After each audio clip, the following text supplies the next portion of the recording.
For the Pledge of Allegiance. I pledge allegiance to the flag of the United States of America and to the republic for which it stands, one nation, under God, indivisible, with liberty and justice for all. All right, thank you for that. Welcome to this Carver County Board of Commissioners September 2nd meeting.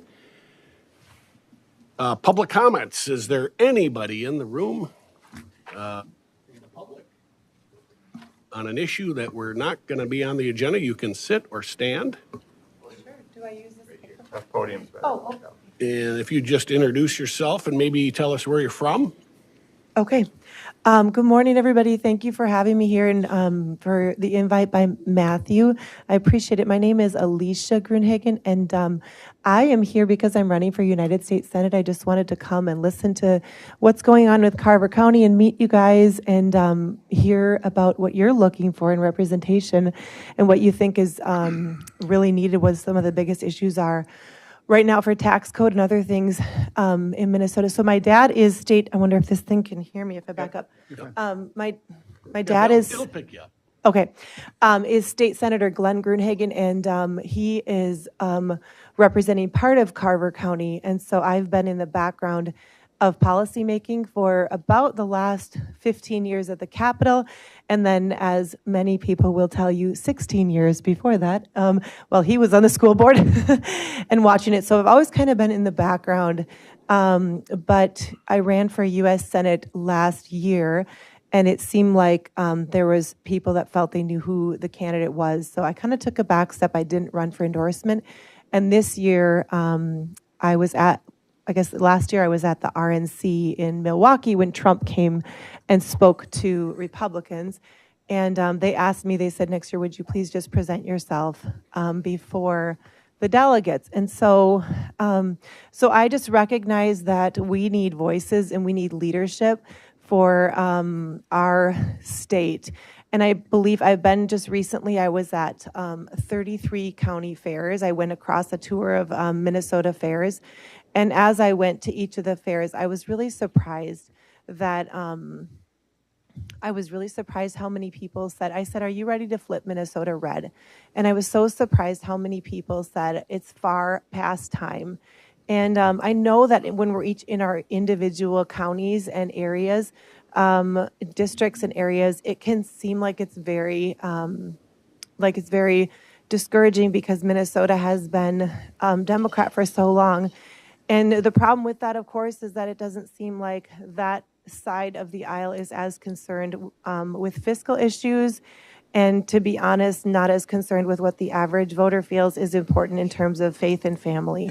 And so I just wanted to share that with you because I think it breathes hope into us as we're thinking about the issues that hopefully, I would say Carver County leans pretty conservative, and so a lot of the matters that would be on our minds and hearts to keep a community healthy and safe and strong financially too, and also a place where people can come and sometimes maybe even recover from a difficult place in life, because we all know that anybody can fall in difficult times and we want to be able to help them, but also do it in a way that doesn't abuse tax dollars and doesn't, it takes into consideration, the population here too and what their feelings are on things. And so I think that we're getting closer and closer to flipping Minnesota red.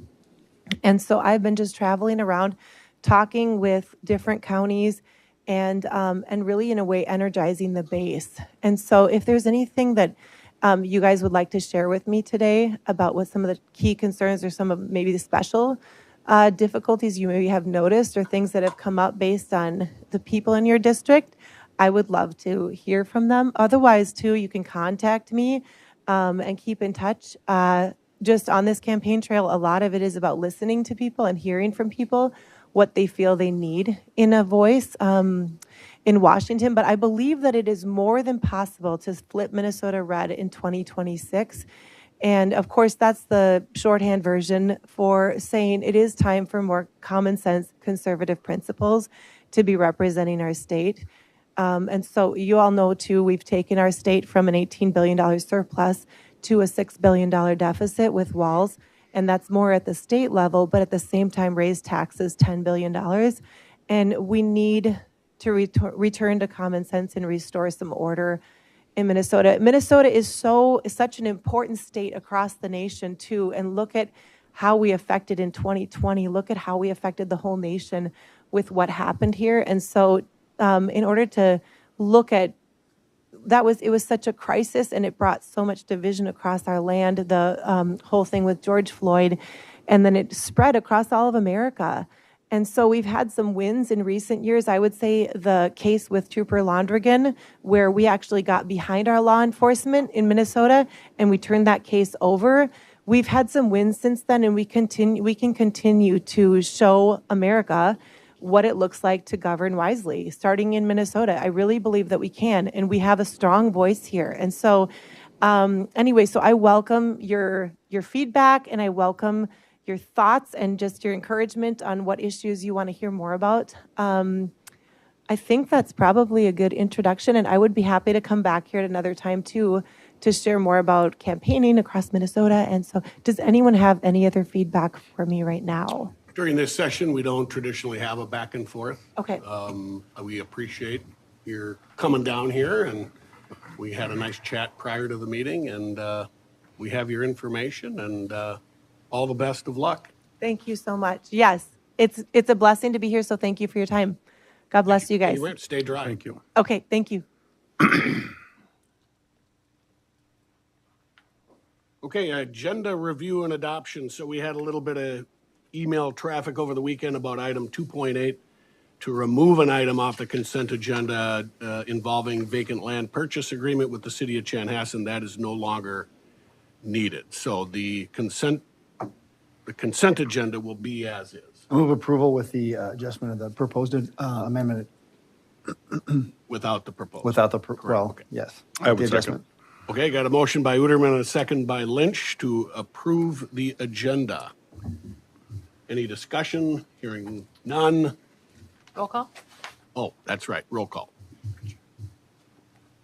Okay, roll call. Anderson, Yes. Fahey, Yes. Lynch, Aye. Luderman. Aye. Workman. Aye. And I would mention at this time that taking advantage of a new state law on open meetings, Commissioner Anderson has extended her weekend with her 91-year-old mother in Nebraska today. She is visiting us all the way from Nebraska, who will lose at Huntington Bank Stadium later this fall. So welcome, Yeah. Commissioner Anderson. I'm grateful to have this opportunity to be there virtually. Okay, item 1.4, approve August 19, 2025 minutes. So moved. So moved. Second. Okay, got a motion by Fahey and a second by Anderson to approve the August 19th, 2025 minutes. Any discussion on that? Hearing none, we'll take a roll call. Fahey, Aye. Lynch, Aye. Luderman. Aye. Workman. Aye. Anderson. Aye. Okay, community announcements. As you know, Mr. Chair, as you know, I'm a huge wrestling fan, and I'd like to say that I've been following the career of Max McAnally from Waconia. He won 4 state titles. He placed 3rd in the NCAAs, and he just won the Worlds, the 20 and under Worlds. He was a world champion, and from Waconia, from Carver County. And we can now say that a world champion is now from Carver County. It's just absolutely wonderful to watch his career. Wasn't he signing autographs somewhere? I believe he was, and they had a big welcome home for him. He's just the nicest guy too. So it's really, really fun to watch. He reminds me of me. So, no. Commissioner Fahey. Mr. Chair, just a reminder that school has started. Please be safe and watch out for the kids and watch out for all the school buses. Also, just wanted to mention the Stiftons Fest a couple of weeks ago, a huge success. Just a big thank you to all the volunteers and the NYA Fire Department. Great job. And then this weekend is Steamboat Days in downtown Carver. So come and visit, enjoy the charm, the people, and the entertainment in the city of Carver this weekend. That's all I have, sir. Very good. Commissioner Uterman. Mr. Chair, thanks for accommodating. We started a little bit later today because my kids got on a bus today. Appreciate you making that accommodation. School's on my mind too. First day of school for a lot of people. Others have gone back sooner. I know Southwest Christian Holy Family started a couple weeks ago. I know Waconia, I think, is starting today as well. I'd be remiss if I didn't just take a moment to recognize what happened at Annunciation earlier last week. I had a chance to go by there and see the aftermath. But today, I think they announced 21 total victims, 18 children between the ages of 6 and 15, and 3 adults over the age of 80. So the prayers and actions go out to Fletcher and his family and Harper, and it really hit home for me. My kids have a teammate named Harper, and she's 10 years old. And so when they announced that Harper was 10, it really, really hit home. And I know that there's a lot of people in local politics, state politics, people that are looking at the federal level that like to talk about this stuff. But there's very few people that actually bring actual solutions. And so I think that we have a role in that. And I'd like to elevate our HHS team. We've addressed mental health in a number of ways. We've addressed things from a safety with firearms and other things at our building, and they're happening. So just wanted to elevate our staff in that and recognize those who were impacted immediately, and then the community beyond that. Also, with the first day of school, Superintendent Radke always reads a book. So her book this year was Princess Cupcake Jones Won't Go to School. And so it was fun to see her present that. A lot of challenges at the district, not just in trying to get the buses to and from school, but also with referendum coming up. And as we talk as a community of what higher taxes and costs mean for our district and affordability and all those things. A lot of big conversations. So kudos to Superintendent Radke for putting herself out there, listening and responding to the needs of the community. Commissioner Workman and myself had a chance to go to the Environmental Center in Shakopee later last week. Big education, firsthand, a lot of conversation. And those services are available to people in Carver County. Commissioner Workman knows infinitely more than almost anybody on this board when it comes to environmental services, trash, or anything close to there, given his past careers. And so I was enlightened and learned, and I think it's a great resource for our community members, and that we didn't have to cite it within our own community or pay for it. And so those services are available. Took the opportunity to take a brief tour of town on Saturday. Size is under new ownership. We have a new restaurant that was the former Cuzzies, that's Southern Social, and then Rouge 41. And to be out and about, it seemed like every conversation we had was touching on tax fatigue among our people within our community, but also an excitement about the community that we live in. And so if you can balance both of those things, people were out and about, they were spending, they were excited about the safety of Carver County, the growth of Carver County, but also concerns about what looks around the corner in 26, 27, and 28. Zipped up to the Loop. I didn't realize this until a number of years ago, but in Carver County, we have more holes of golf per square mile than anybody else in the state other than Ramsey County, which is kind of cool when you live in Carver County. We've got Hazeltine here, we've got the Loop here, we've got Deer Run here, we've got a bunch of other courses, very quality courses, and people are finding Carver County by a lot of different ways. Golf is one of them. I mentioned, I think last week, that Stevie Ray had reached out, suggested a book that he was voicing. Got a chance to spend some time with him. If you don't know Stevie, I think it's like the 3rd or 4th longest comedy club in the metro that's in the basement of the dinner theater.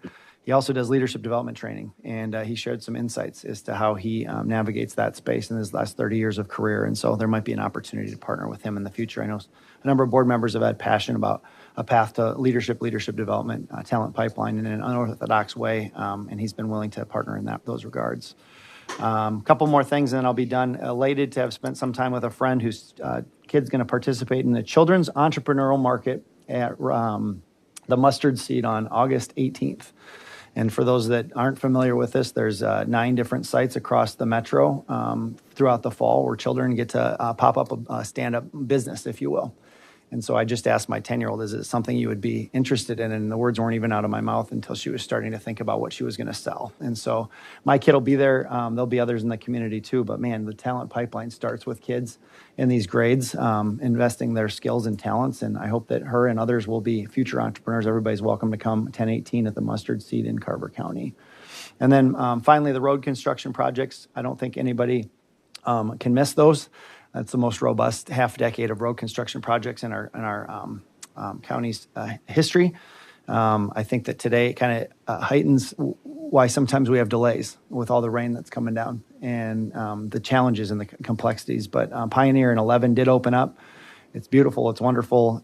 There's some challenges with that, with an underground spring that they had to navigate and a lot of things. 41 is a pain for all the people, but it'll be open probably in the next 3 or 4 weeks, God willing. And we know that there's challenges, but I think collectively the board did the right thing to kind of rip the Band-Aid off and do the projects more in a short period of time, use the money at the local and the state and the federal level to get these things done. And if we look out a couple months, I think we're going to see a county that invested in our future and our growth. And once we get through some of these lumps, we'll be in great shape. So thank you, Commissioner. Okay, Commissioner Anderson? Yes, thank you. The only thing I want to say is thank you to Darren Milkey and his team for hosting a community meeting with the Park Reg neighborhood about the 41 and 10 project. I also want to thank Kaylee Haga, who's been a great community partner. She came from District 112 and talked about their communications on there's 3 schools in that area that road construction has impacted, and they've been a great community partner in communicating, please put your kid on a bus and for this first week, and how we can navigate that school traffic, and how we can be good neighbors to that neighborhood as well during that. So thank you for that. Yes, we have a lot of road construction, but communication is the key to that. And again, I'm really grateful for Darren and his team and doing such a good job in communicating with our community. So that's all I have. Okay, thank you. I don't have a whole lot, but I am just reminded, and perhaps Mr. Obgent in the room, I did see on social media with our new beautiful intersection at Pioneer and 11 motorcyclists, somebody may have slipped. If it's a dusty residue left there, if it needs to be swept, perhaps Commissioner Fahey might go out there with a broom. But it seems maybe somebody is saying there's maybe a little bit of a problem out there. So if we could maybe have somebody look at it. So that's all I have. How about the consent agenda? Mr. Chair, I move the consent. Second. All right, I got a motion by Commissioner Lynch and a second by Commissioner Fahey for the consent agenda. Any further discussion? Seeing Mr. Chair, just one comment on 2.3. We talk about the LuceLine. This is, I think, the second time in a month that we've had something in here related to agritourism. We are in the agritourism business, and I think we can pave the way for more of that. When we're talking about budget, and we have a number of people in the room today talking about budget, sometimes we fail to realize sometimes the solutions on the revenue side. And I think agritourism, tourism, and economic development are part of those. And so I just wanted to call that out. It's fully in support of the consent and 2.3 by the form of LuceLine. I think we need to do more of it. Thanks. sounds good. Okay, any further discussion on the consent agenda? Seeing none, let's take the roll call. Lynch, Aye. Footerman. Aye. Workman, Aye. Anderson, Aye. Fahey. Aye.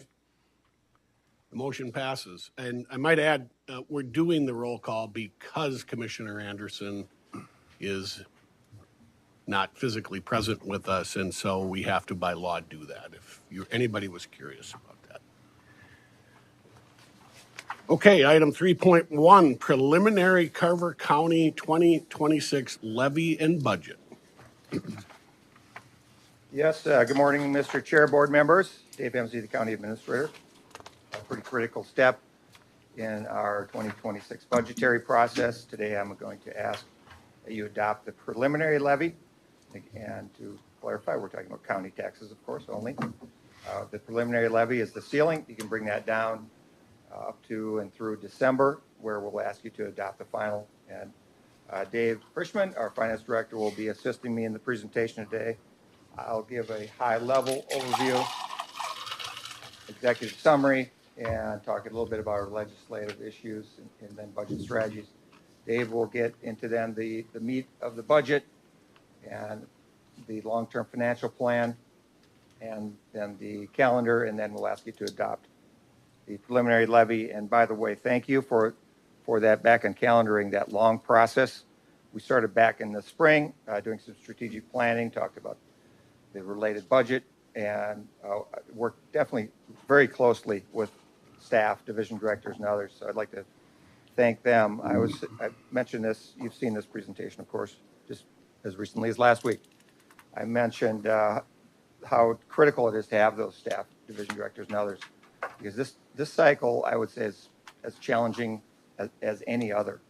And you'll see that in the issues that are laid out at the high level, which means we have to work harder on strategies, coming up with solutions, not only cutting, but how can we change things, how can we find revenue? And that's built into the mixture here. So we'll talk about that a little bit. As we talk about the 2026 legislative impacts, I'll start with the good news. And there is some, and quite frequently as we come out of a session, sometimes it's not about what happened, it's about what didn't happen. And in this case, the first bullet point here, good defense was played. Not only, by the way, by us, but there's always our partners, other counties, other cities, our lobbyist, Tony Albright, many others to play this defense. And we literally avoided a $3 million, I'll call it a raid of a transportation account. That was good news. The other good piece of news is the county program aid, CPA, our revenue increase. That was a surprise to us due to the formula that's been set in place for many years, mainly related to the folks that are staying in our county that are over 65, and then also supplemental food aid benefits. So that formula came out. We came out a real big winner, especially relative to others. So we were happy to see that. Again, we'll take the good news. And I think, unfortunately, it stops there as we look at these cost shifts, and we'll talk a lot about that in this presentation. Starting with, this occurred prior to 26, the paid family medical leave payroll tax. That is literally a payroll tax that we need to account for. The amount is $400,000 starting in 26 and beyond that. And so many of these, including that one, will be advocating for changes to mitigate some of the impacts of those items. So there it is, again, in black and white. It's the actual bill that's going to start showing up for us. And then the big one, the bottom bullet point here, Health and Human Services, state and federal cost shifts.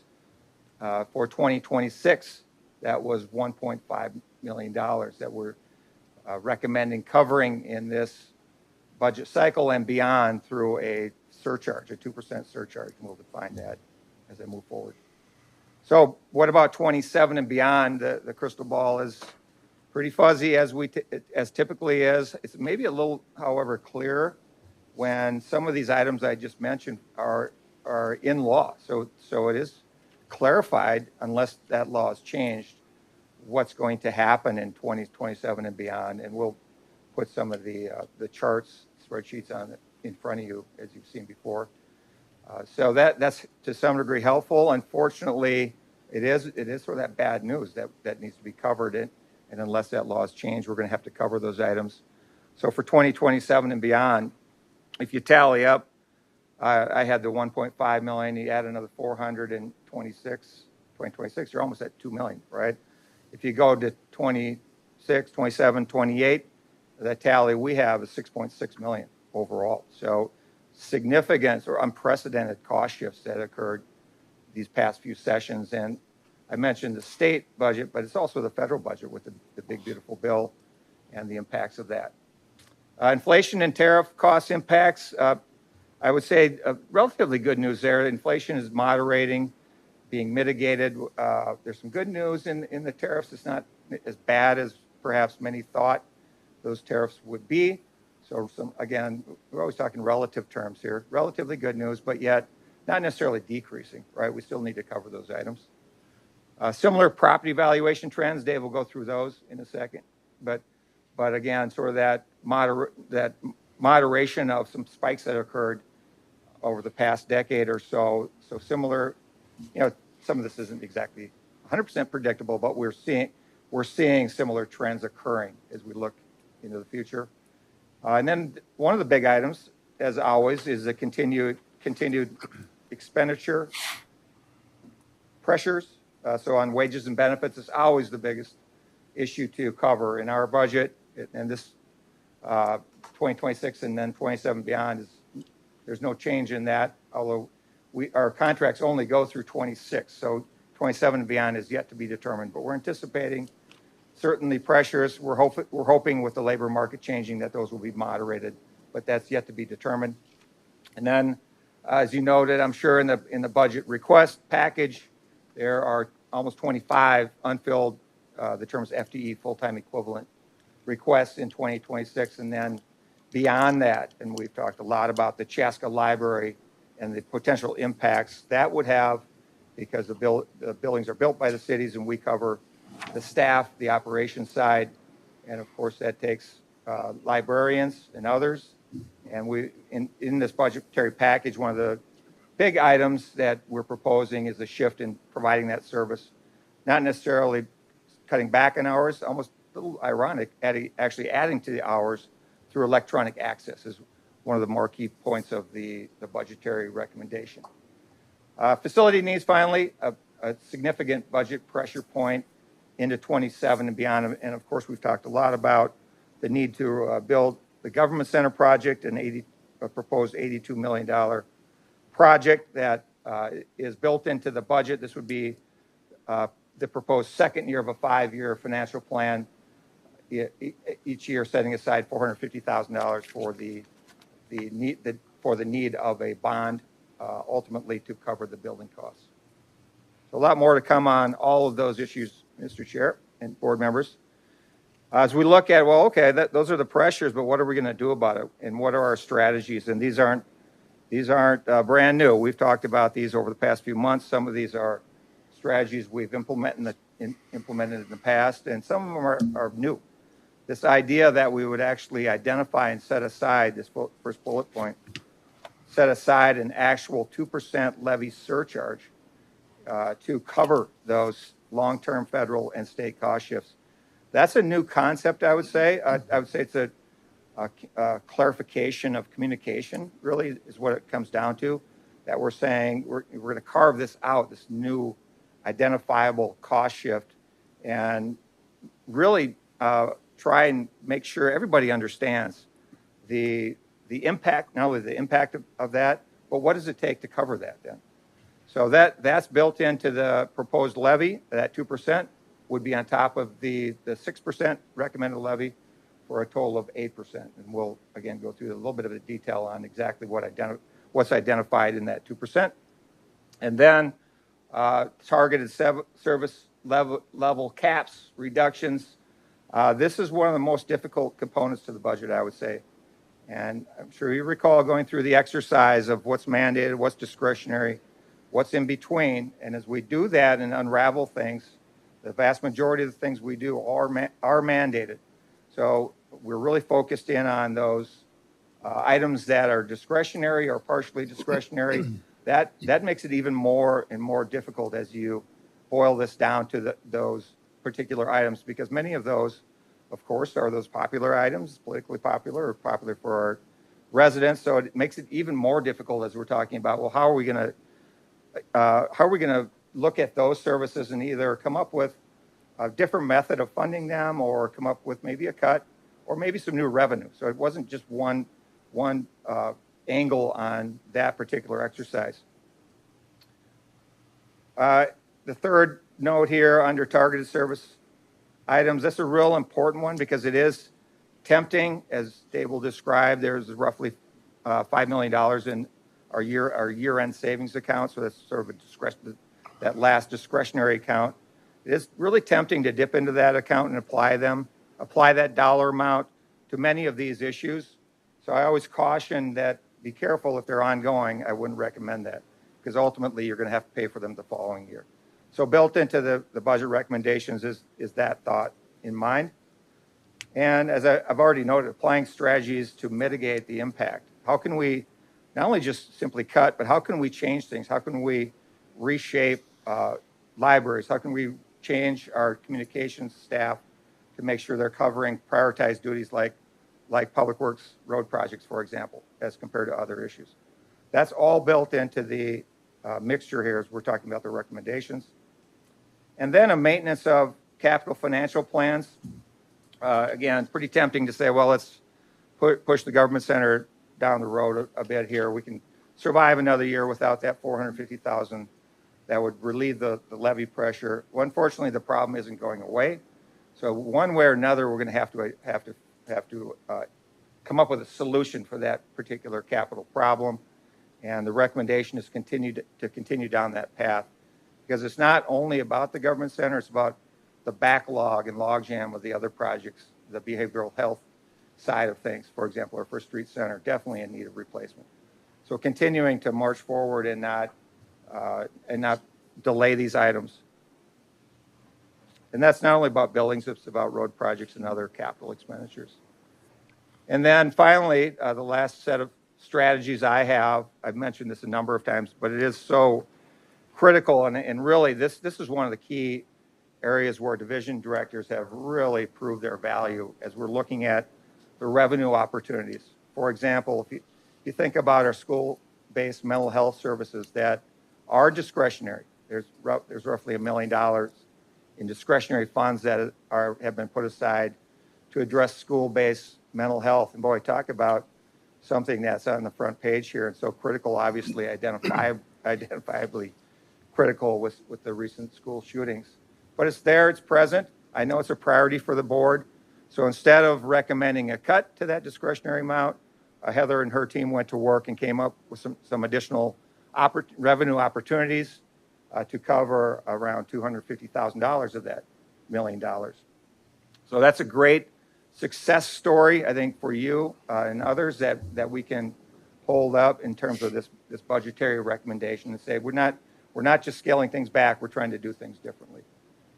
Personnel expenditures, we've had for many, many months here a soft hiring freeze in place, not necessarily trying to accumulate funding, although that's one of the side benefits, but the real strategy, the real reason behind that strategy is to create opportunities. And in the mixture, you'll see those identifiably sprinkled through the recommendations where, for example, we have some librarian vacancies where we're saying, well, we are going to cut those. We're not necessarily going to cut hours, but we're going to reshift things so that we have similar, although different kinds of services offered, but not at the same cost because of those positions. But again, very importantly, those are vacant positions and not layoffs. Outsourcing, another key component of the strategies that's in the budgetary package. I mentioned mental health. Our crisis team, as you recall, we worked hard on moving that from county offered service to an outsourced service through a private vendor. That saved almost $750,000, a little over that. Well, not quite. Some of that was used last year, but several $100,000 was saved. That's built into the package. And it wasn't easy, of course, to make that conversion, and it took time, but a real solid, in the end, strategy that continued to offer those critical crisis services that in this recommendation. A couple of personnel-related recommendations, offering a voluntary furlough package to those employees that may be interested. Both these items would be at supervisor approval to make sure that the work could still get done. And then a 4-day work week, both of which we'll work on the details as we move through the remainder of the year and try and identify then what specific employer or employees would be interested so that we could clarify and solidify our financial projection. Right now in the budget, we put a plug number of roughly $50,000. We think that there's potentially more savings that could be accrued, but we're not sure, so we want to roll that out, and then we'll come back to you with an update that as the year progresses. And then other strategies that you'll note as we move through the presentation. One final thing I'd mention as we look at the soft hiring freeze and the vacancies that are created, and certainly vacancies occur all the time in every organization. There's natural turnover that occurs, that happens in every organization. And our objective isn't certainly to increase our turnover, that's for sure. We want to mitigate or moderate that too. But I wanted to make sure you understood when you looked at, this is a snapshot in time back in January. When you looked at the vacant positions that we had roughly 55 full-time equivalent positions.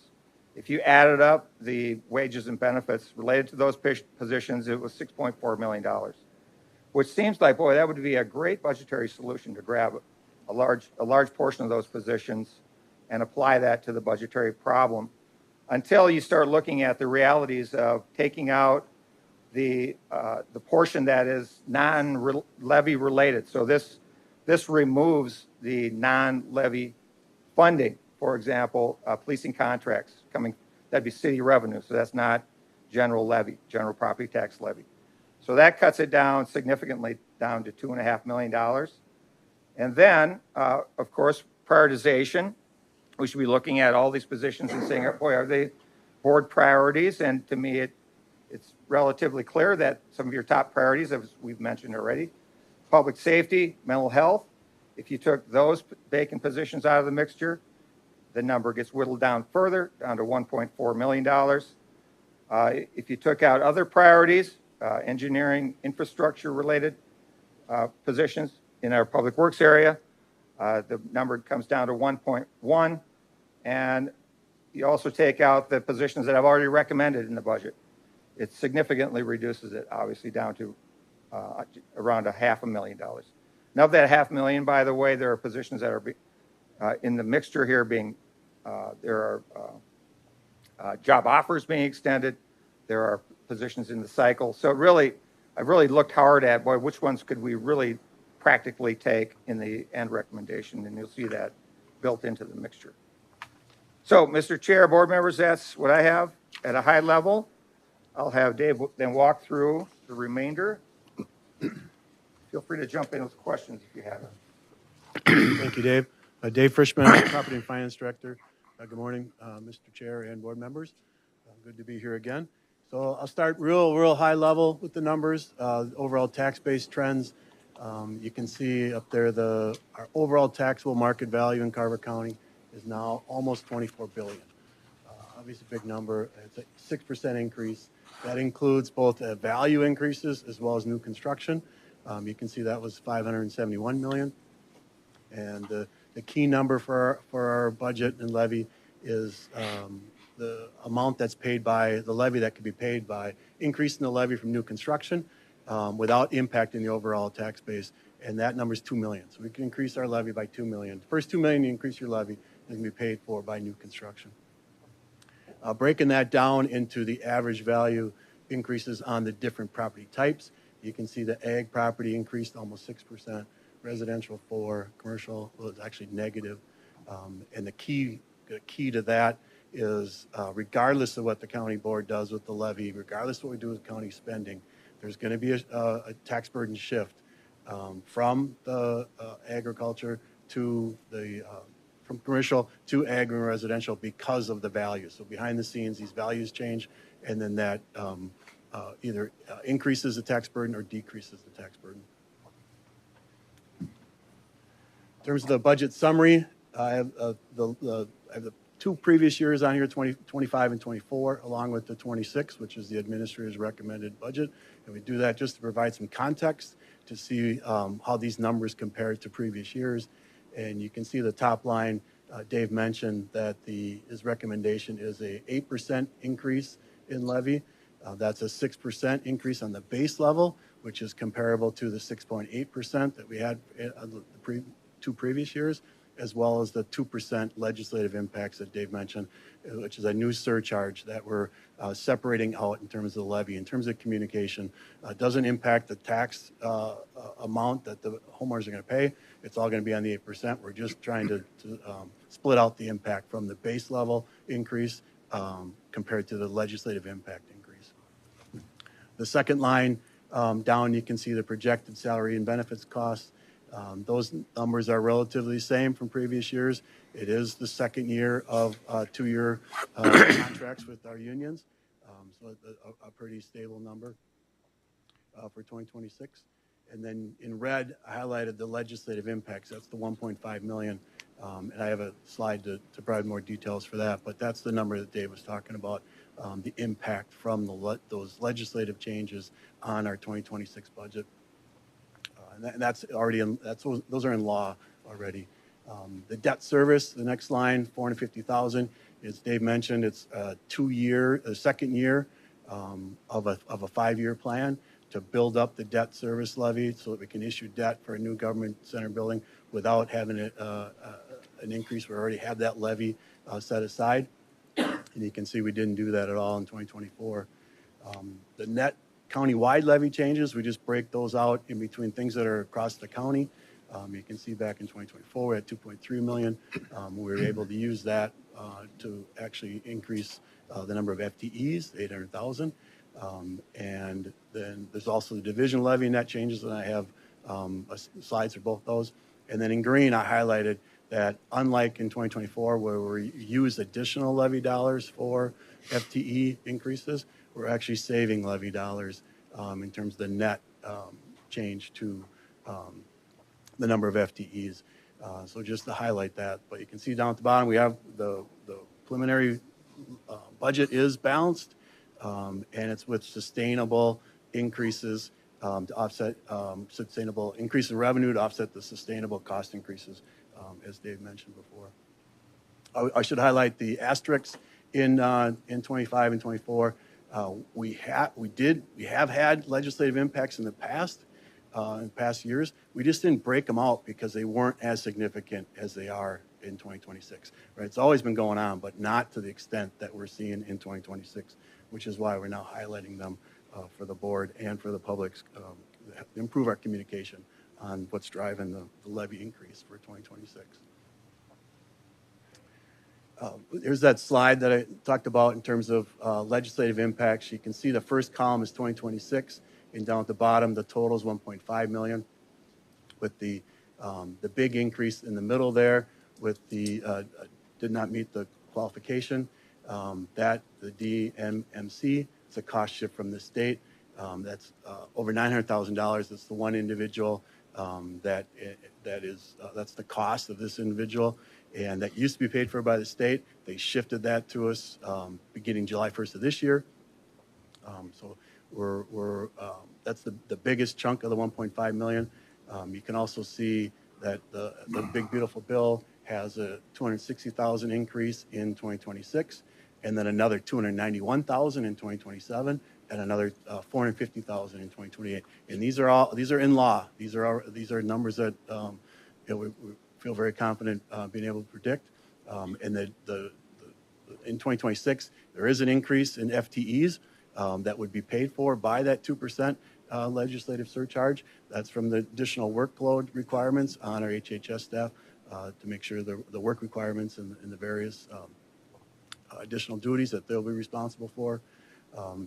And in the state, the 125,000, the MAA FPC WDA. I'm not going to explain that one to you guys. That one is that's a mouthful, but that is there's a small cost increase in 2026. Is prepare for that, but you can see the 3.4 million is obviously a huge number for us, and it's already in law, and the challenge with it is it's actually will be driven by court order. So it'll be a judge that'll gives the new law gives the judge the ability to require the county and county staff to provide services that we haven't been able to or haven't had to do in the past, and that increases 3.4 million.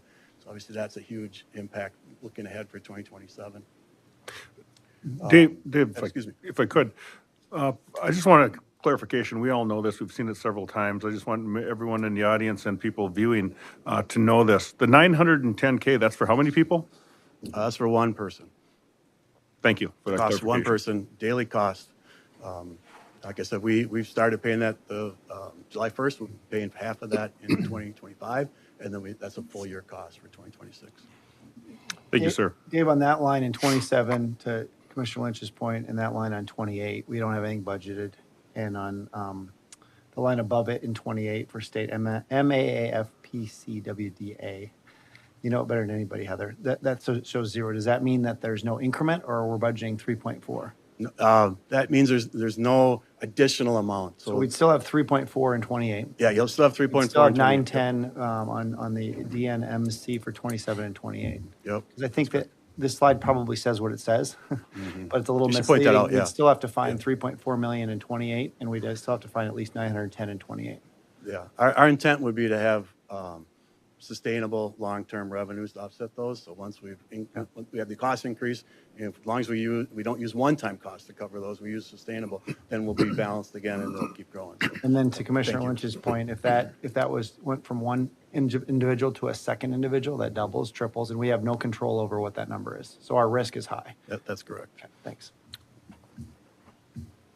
And then at the bottom, just to summarize, the administrator's recommendation is that 2% levy surcharge for the next 3 budget cycles. So 1.5 for 2026, and then the 1.6 for 2027, 1.7. You can see that that total would be an additional levy increase of 4.8 million. Compare that to the total need, which is over 6 million. So we'd still have a gap, but our intent is to either reduce that need, delay the need, or we're going to have to, find additional revenue sources. But it's just a projection. It doesn't solve all of our problems, but that'll be a legislative priority to reduce those the levy needs going forward in the next couple of years. Now focusing on the levy increase on the average value home. Just highlight that there is a 4% increase on that average value home up to almost 500,000. And the 8%, which is the administrator's recommendation for 2026, that would increase our levy to the county by 6 million. As I mentioned, 8%, that would be an overall 8% increase. And then the county tax, the monthly impact on the average value home from the county tax levy would be $6.80, which would represent a 5.6% increase in that the average value homes county tax impact on an annual basis would be the 5.6%. And you can see down below the impact from previous year's levy increases at that 6.8% that I mentioned, and then the county tax impact in prior years. Administrator Hemsey, can you refresh my memory? I think last year we came out with an 8.9% preliminary levy and brought it down to 6.8. Is that right? Correct. Yeah, thanks. There's a slide that we updated for the county property tax impact on that average value home going back to 2017. And you can see the 2 lines with the green line being the CPI, the cost of living, the inflation for the past 10 years, and compare that to the county's property tax impact. That's the purple line that you see. And you can see they're relatively close together. We are a leading when we're doing the levy. We're kind of looking at what the current trend is. So there's a little bit of fluctuation. It's not an exact same, but you can see over time they've been pretty close. Also highlight down at the bottom the AAA rating that we get from Standard & Poor's. They're an independent agency out of New York, and they look at our how the county board adopts its budgets. It looks at our financial management, looks at our reserves, looks at our tax base, and it gives us the highest rating available of the AAA bond rating we've had for a number of years. Now diving into some of the details, and I'll point out that there were more details in your packet in attachment A1. But these are county-wide levy changes. The 4.2 million levy increase for 2028, that's our total that they're trying to get to. And that's a $450,000 increase in the levy that I mentioned. Then there's other additional increases in levy. Those are for the maintenance of in parks and trails and replacement of our facilities, vehicles, and equipment. That's in our long-term plan to continue that. And the county administrator mentioned that before about continuing that, and that is consistent with the board's new strategic plan to continue to replace and maintain our current assets. Highlight the $795,000, almost $800,000 that the county administrator mentioned in terms of the increase in state program aid, of CPA. That's based on a state formula. It's up to $5.7 million. And then our vacancy savings, we have the 5.5%. That is our estimate that we budgeted for in terms of what our vacancy savings are. We know we're not going to be 100% fully staffed, and we use just a trend in the past, which I'll highlight that. But you can see 5.5 is the same percentage we use of our total wage and benefit projection that we use in 25 as well as in 2026. But because of that increase, there's actually an additional $200,000. of levy that we can use in terms of vacancy savings for a 2026 budget. There's that slide I just mentioned about the vacancy savings. You can see the history of what we budgeted. We were at 5.1% for a number of years, and then we've increased that up to the 5.5%. We also now project an additional amount for cash flow. Each year, the county's budget grows, and the board has a fund balance policy, cash reserve policy, that's 30% of next year's budget. So we need to increase that cash flow amount, and that we need that to be high because we only get paid from property taxes twice a year, but obviously we're spending money every day on salaries and utilities and various costs. And you can see in the past, the actual vacancy savings has been 5.7 up to 7.1, up to a high of 8.4 in 2023, and then it dropped down to 2024. So you can see for a while we were over, our actual was higher than what we were budgeting. Now we're actually very close in 2023, and we're actually lower in 2024. So we're adjusting our budgets based on historical trend when it comes to vacancy savings. Our county program aid, the CPA, there's a chart showing how that's fluctuated and changed back to 2020. And you can see the increase of the almost 800,000 is in the 2025 budget. Well, the 2025 budget, the 3,800 up to the 2026 budget of 4,495. That's where the increase is going, with the gray being the general fund. And then no change in our CIPs, capital improvement plans, and the one-time projects that has 100,000. That reflects the shift of sending CPA from our operating budget to our one-time projects, which is on our attachment E. So the total of the 5.7 million, which is the increase from the 4.9 from last year. And now this is a summary of all of our levy adjustments, but separated out by division. Whereas the previous slide was countywide, these are now each individual division in terms of what their impact has been on our 2026 budget. The biggest cost increases are in the sheriff's area. Those are increased costs for the jail, mainly. Medical, meals, supplies, just all those are going up. Various other increases. As I mentioned, these are all the additional details in your packet. PS stands for Public Services, Nick Katavi's area, and Employee Relations, Property and Finance, and Public Works, with various increases in our trends, increases in our overall costs. And then down at the bottom, you can see we got revenue increases. The net is 365,000. Those are across the various divisions. And then the targeted levy adjustments is where the division directors went into their budgets and made adjustments based on direction from the county administrator and from the county board in terms of what can we do differently, where can we save money, how can we do things differently in 2026, and that generated over $1 million in levy adjustments.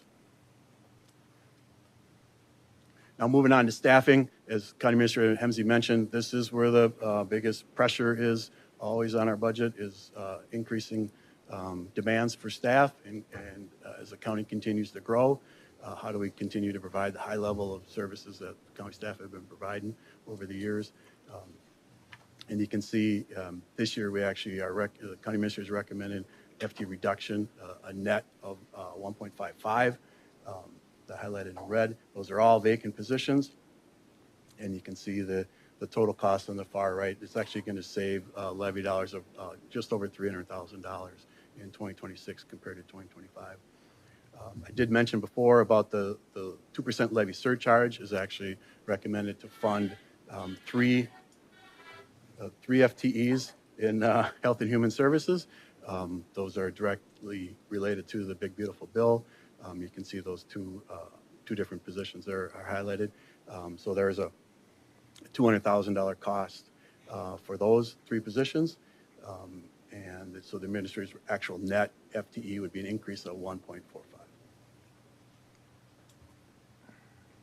And just a high-level visual breakdown of how to look at the county levy in terms of spreading the $100. Where does that $100 is being spent? The Health and Human Services is the $25 of that 100, and then the county sheriff.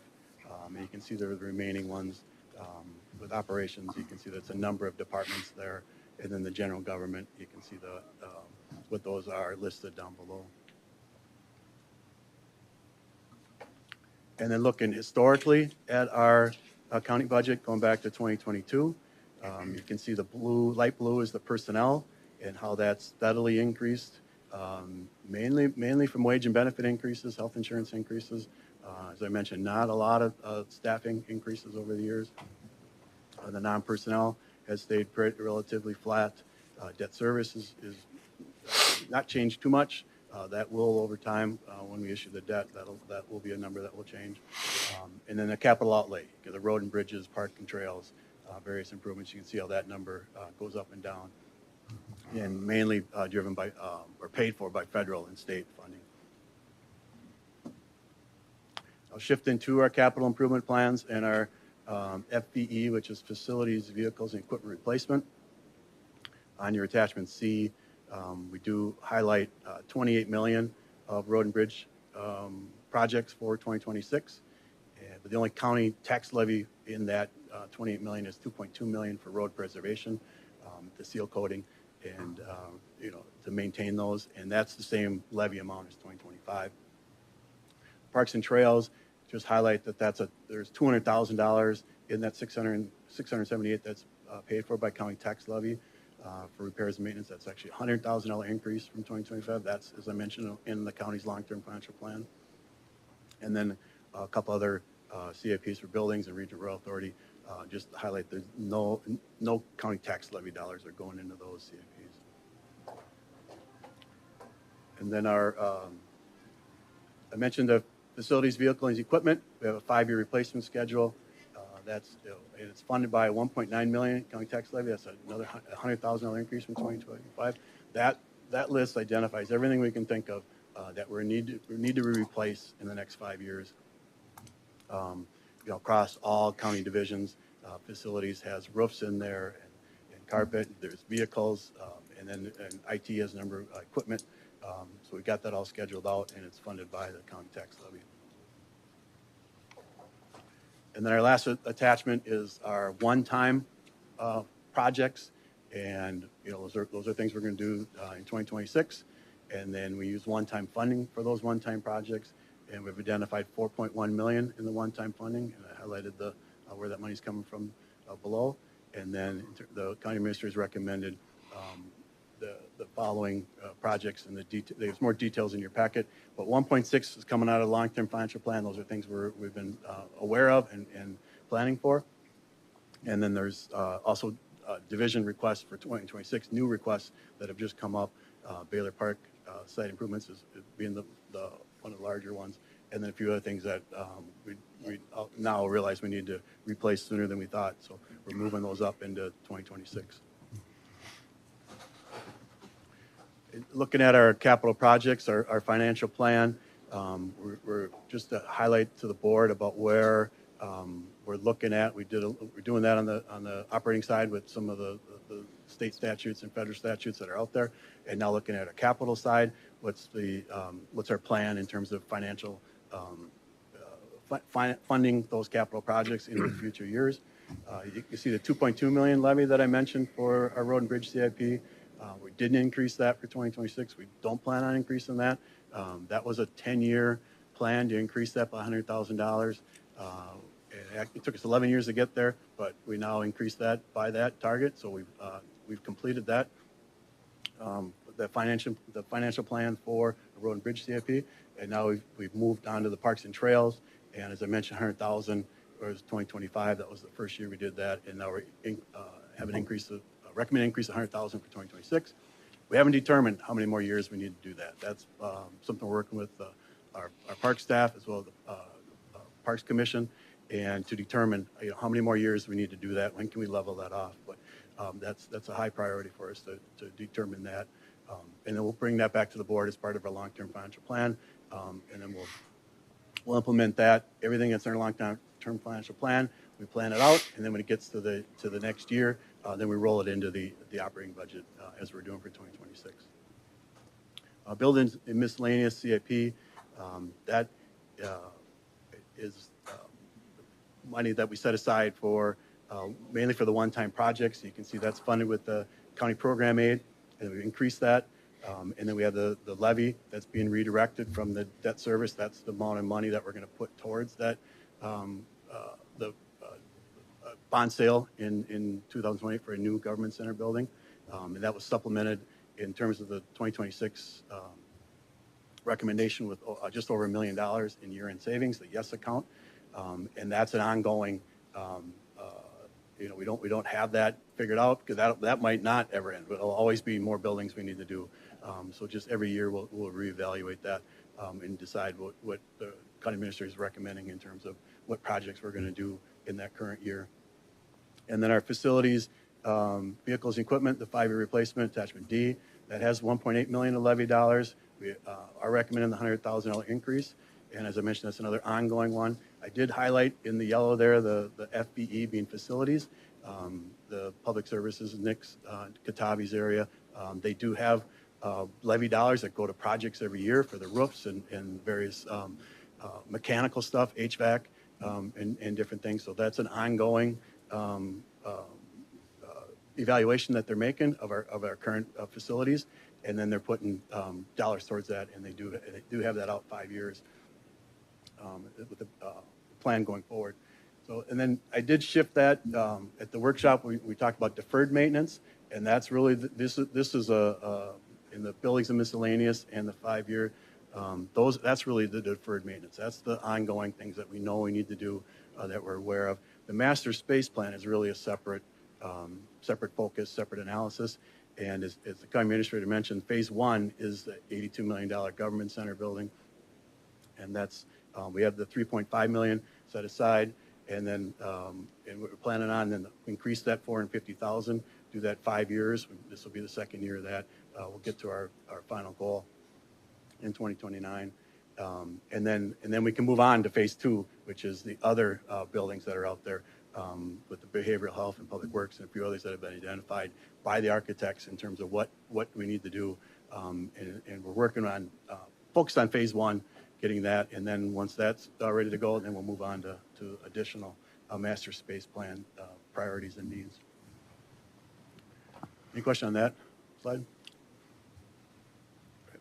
In terms of the year-end savings, our YES account, that is our unassigned fund balance, unrestricted retaining. So we have separate money set aside for cash flow. We have separate money set aside for debt service payments. Those are all restricted or assigned fund balances, but this would be a bit money available for the board to spend at your discretion. You can see the beginning balance. The board did adopt in the 2025 budget our one-time projects on attachment E to spend $1.5 million of that, which we're in the process of doing here in 2025. We didn't talk about that one person, the cost of that, $910,000 for 2026. With the state shifting that to us as of July 1st, we're estimated almost $400,000 of additional costs that just came up for the last 6 months for this one individual. And we're recommending that get paid for out of the year-end savings account, so that's another decrease. We did have good news. The Inflation Reduction Act, there's a rebate that we got on the Paradise Commons project. A lot of paperwork involved in that. Thanks to our park staff and Mary Kay in finance for completing those forms. And that came through, and the check didn't bounce. So we're counting that as money into our year-end savings account. And then, as I mentioned, the administrator's recommendation for 2026 is to transfer $1 million, almost a little over $1 million out of that, which would give us a net balance of about $5.5 million. The Government Center Master Space Plan project summary. Nick, are you still planning on doing that? Okay. I'll come back if there's any other questions.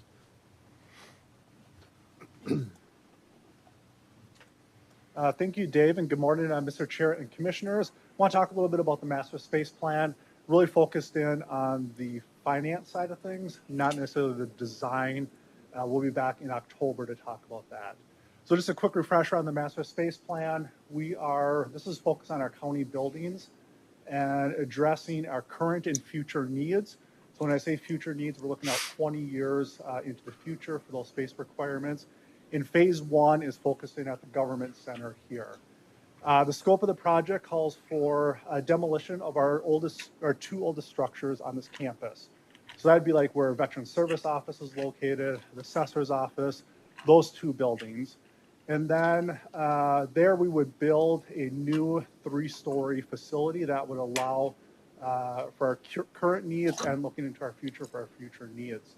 It would also call for renovation of the building that we're in right now where the boardroom is at. So extensive renovation of the 602 building. Timeline, we're looking at demo in late 2027 with construction in 28 and 29. We're estimating that the project cost will be $82 million. As was mentioned before, this will take bonding to finance. The principal and interest on those bond payments will be $5.3 million per year. Right now, we have about $3.5 million available due to retired debt services. So to fill that gap between the 3.5 and the 5.3, that's where we have the $450,000 per year over 5 budget cycles. So what would be the pros and cons of potentially delaying the project? Of course, short-term pro would be eliminating the need for that $450,000 that's in the budget for this current cycle. Also, we anticipate that there'll be higher operating costs with a newer building. It'll be larger. So when you look at cleaning costs, maintenance costs, utilities, et cetera, it'll be about $175,000 to $200,000 per year in additional costs to operate that size of facility. So a pro of delaying the project would be push that off for a year. Again, that would be a short-term benefit. On the con side, each year that a project is pushed off, the cost escalates. So we anticipate each year about 3 to 5% cost increase. So when you take the $82 million project, multiply it by 3 to 5%, each year that we push it off, due to inflation and other factors, we can anticipate the cost going up by about $2.5 to $4 million per year. So $82 million now, if we push it a year, it could be 86, it could be 90. As we push it further out, again, those costs will go up. When you factor that into what the bond payment would be for that incremental cost increase by pushing each year, you're looking at it between $150,000 to $250,000 per year. In addition, if we were to delay this project, that would then push back other future capital needs. The big one there is the First Street Center, but we also have needs in other facilities as well. And again, the master space plan has phasing. Phase 2 is looking at the behavioral health. So this would push the timelines on those projects back as well. Workplace limitations. I think staff are excited to move out of their current facilities. We don't have the best work environment. So that would, again, have some limitations there and potentially impact retention, recruitment, and staff satisfaction. In addition, right now, facilities has paused a number of investments on our facilities over there that we plan on demo and renovating. With that, a number of the key components within those buildings, so think like HVAC, elevators, our different systems, we've paused major investments. We're maintaining them for a safe work environment, but we've paused our major investments. Each year that we push that out, we have a higher risk of, like an air handler failing, and then we would have a tough decision of, do we replace that, or how do we address that? So again, the longer that we push the project off, the higher the risk of one of our systems failing. I was also asked to take a look at what a renovation option would look like. So with that, we anticipate it would cost between $62 and $72 million. We focused in on renovation. About $16 million of that would be for the building structure, just to bring it up to standards. So think like HVAC, roof, parking lot, elevators, entry doors, all that would add up to about $16 million to make those investments. Then if we looked at remodeling the interior space to improve the layouts, better furniture that meets a hybrid workspace, better technology to meet those current demands of our workspace, looking at about $26 million in investment to do that. With that, the building size of the building footprint wouldn't meet our 20-year needs. We would need to construct a building off-site to meet our long-term needs, and we're estimating that would be about $20 to $30 million to accomplish that. With that, and looking at this option, there would be some limitations. It would create a split campus, reducing some of the efficiencies that we have by having staff at the main campus here. It may not address some of the building environment concerns that staff have. And the space layout would be better than it is today, but it would not be ideal. Some of the security measures that we're looking to implement, some of the general layout, it's better to have a fresh plate to work off of versus the limitations of our current footprint. With that, Mr. Chair, I would stand for any questions on the master space plan portion of this. All right, seeing none, I'll pass it off to Dave. All right, thanks, Nick. So real quick, we'll take a look at the long-term financial plan. We will be coming back to the board with a more detailed presentation in the fall, in November. But just high level, a road and bridge capital improvement plan that's based on the 2040 transportation plan. Mainly, we matching county dollars from our transportation sales tax as well as our wheelage taxes. Our building miscellaneous CIP, Nick mentioned the master space plan study. The Chaska Library has been mentioned. Those are the big things that we're focusing on that. And then parks and trails, as I mentioned, we're still working on accomplishing the goal of having no poor condition assets in the parks and trails, and then a 5-year goal of poor condition being less than 25%. And then operations, I mentioned the FTEs. That is the constant pressure on our budget. We try and minimize those requests by investing in technology, being innovative, cooperating with other local governments. And then just a reminder of the board about the levy for any additional Chaska Library FTEs. Employee health insurance, we did do a RFP, request for proposal in 2025. That was a 2-year agreement that we got. And so that for 2026, we had a 12% rate cap, which helped us keep our health insurance costs down. And then the last slide is on the budget calendar. County Commissioner Hemsey mentioned all the meetings we've had up to this point. And then today we're asking the board to adopt the preliminary levy and budget. And then a couple more meetings, including the long-term financial plan that I mentioned. And then a public hearing. We're also asking the board to adopt that today, Tuesday, November 25th at 6 p.m. And then the plan would be to come back in early December for the board to adopt the final budget and levy. And with that, the action requested is to approve the administrator's recommended preliminary levy as stated. And I'll stand for any other questions. Thank you, David. I see maybe one staffer not in the room. Anybody have any discussion relating to the presentation? Seeing none, back to the county board.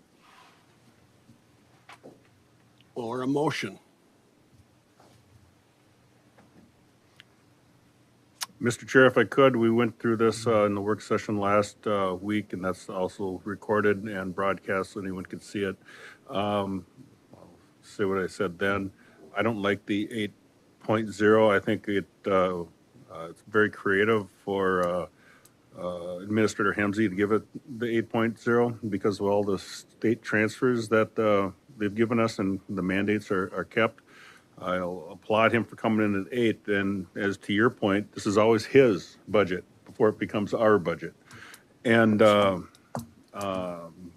want to continue to work on the 8.0, just like we did last year. But with that, that's my comments on it this time. Thank you, Mr. Chair.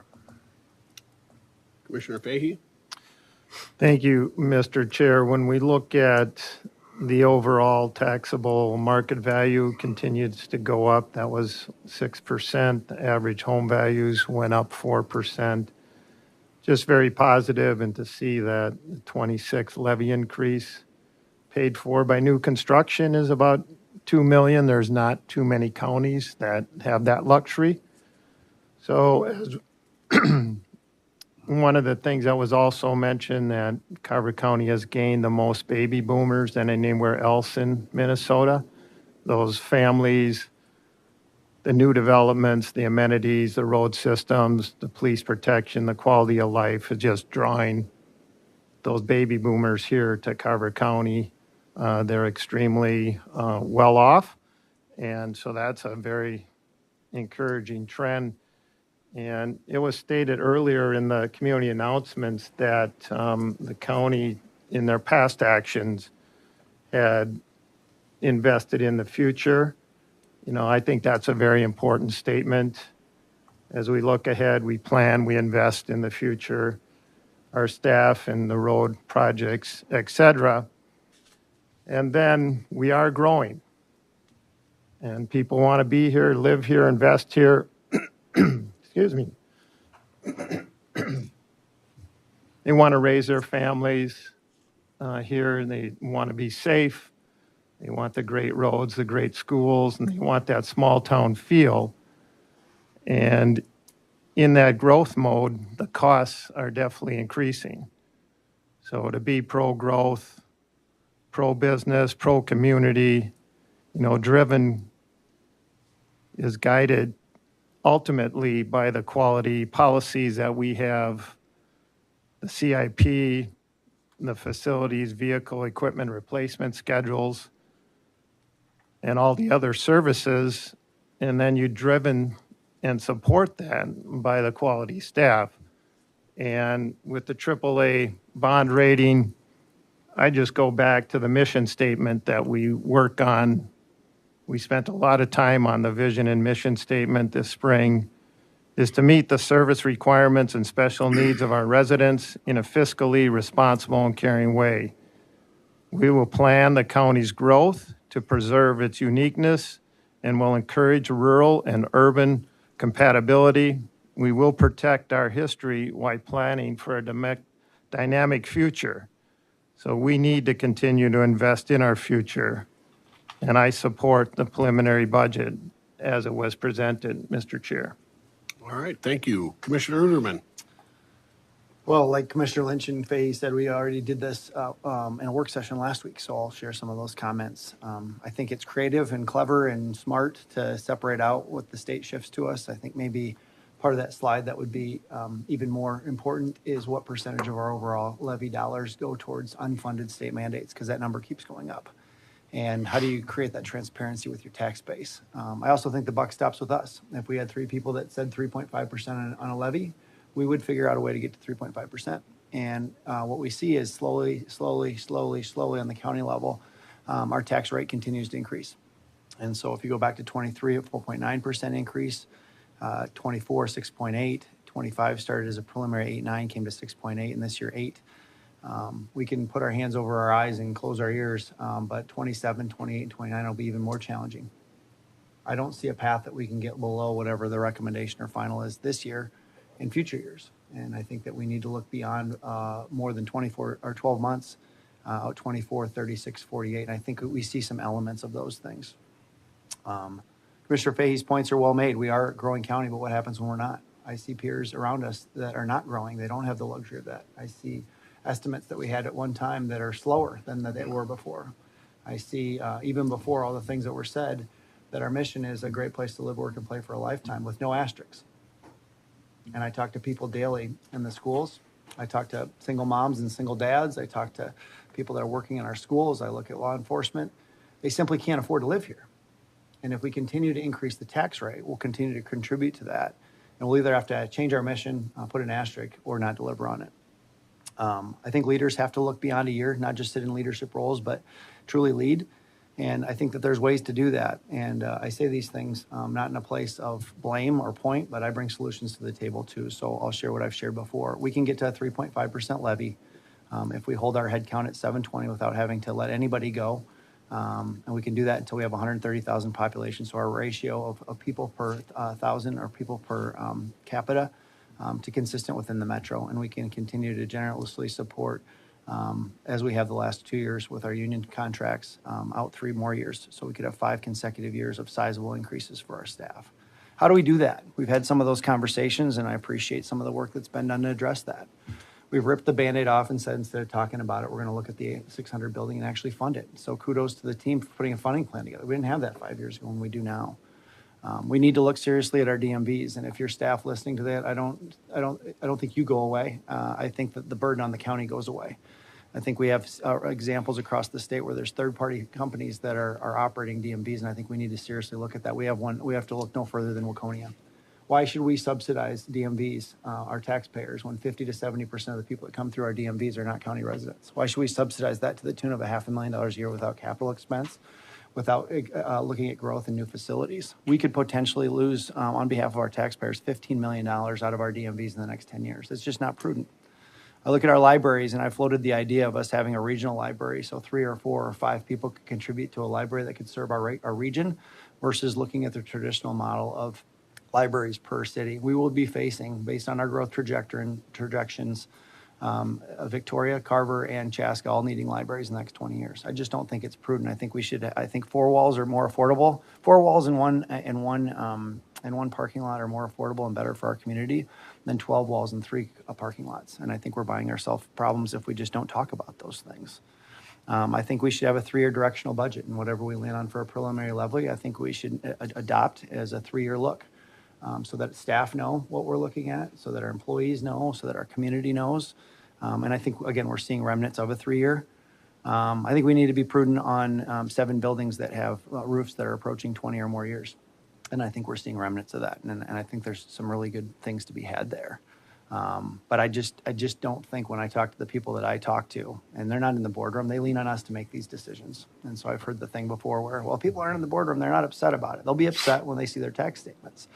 And our tax rate is gone up in the last 5 years on a median residential household. Where do over half our staff live?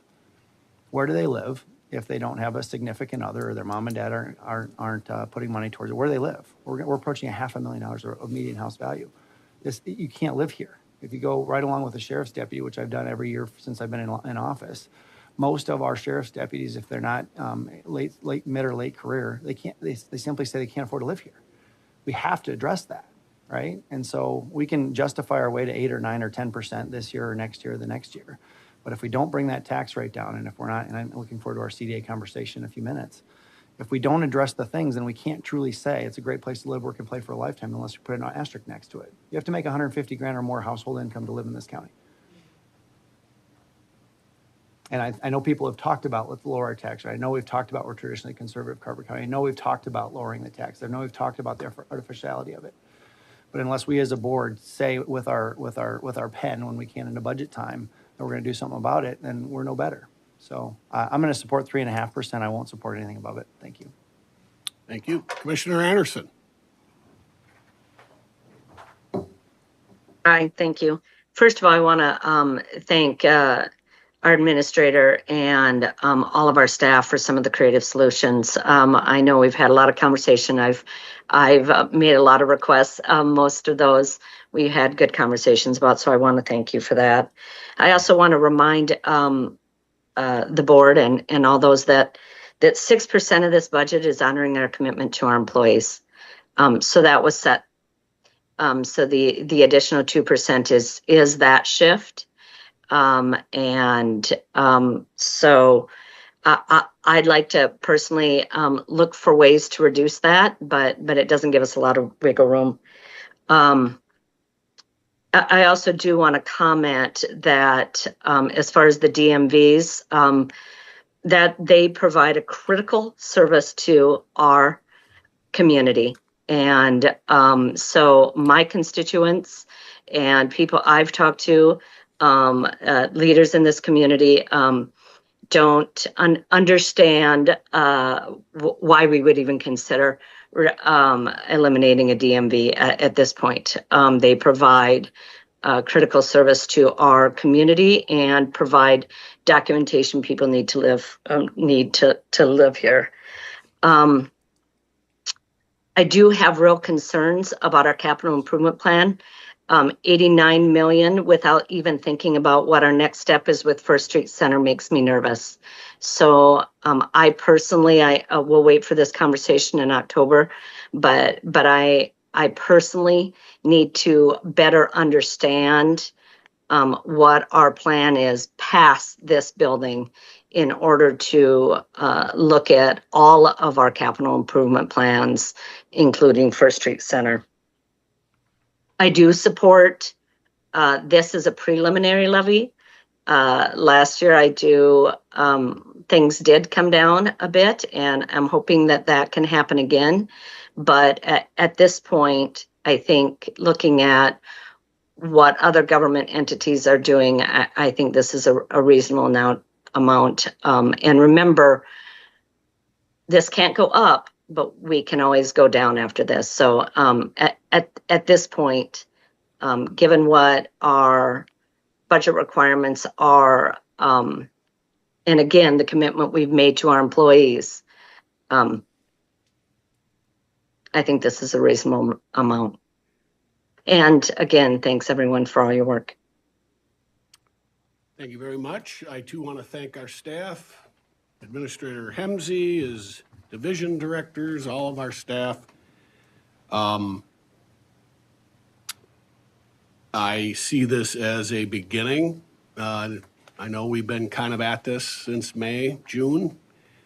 A lot of fun, always adds to your fun summer budget stuff. But today is sort of the kickoff, sort of the starting line to what can be in December. And I don't know of any of us that aren't going to continue to take a look at that. I'm not going to walk away from this budget. I don't think any of us want to see an 8. I do like that it's divided out this year with the 6 and the 2 to indicate what the state and the feds are doing to the property taxpayers of Carver County. But we have it within our power today to pass a 3.5% levy increase.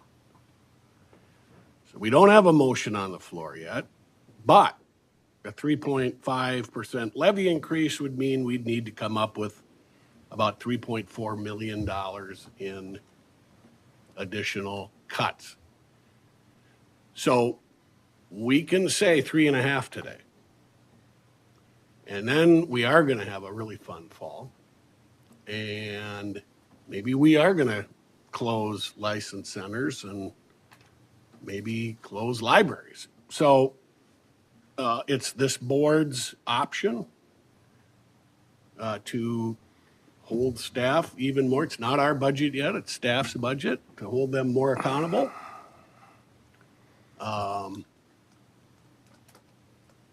Either way, I plan to spend some time looking in the cushions to find additional cuts to this.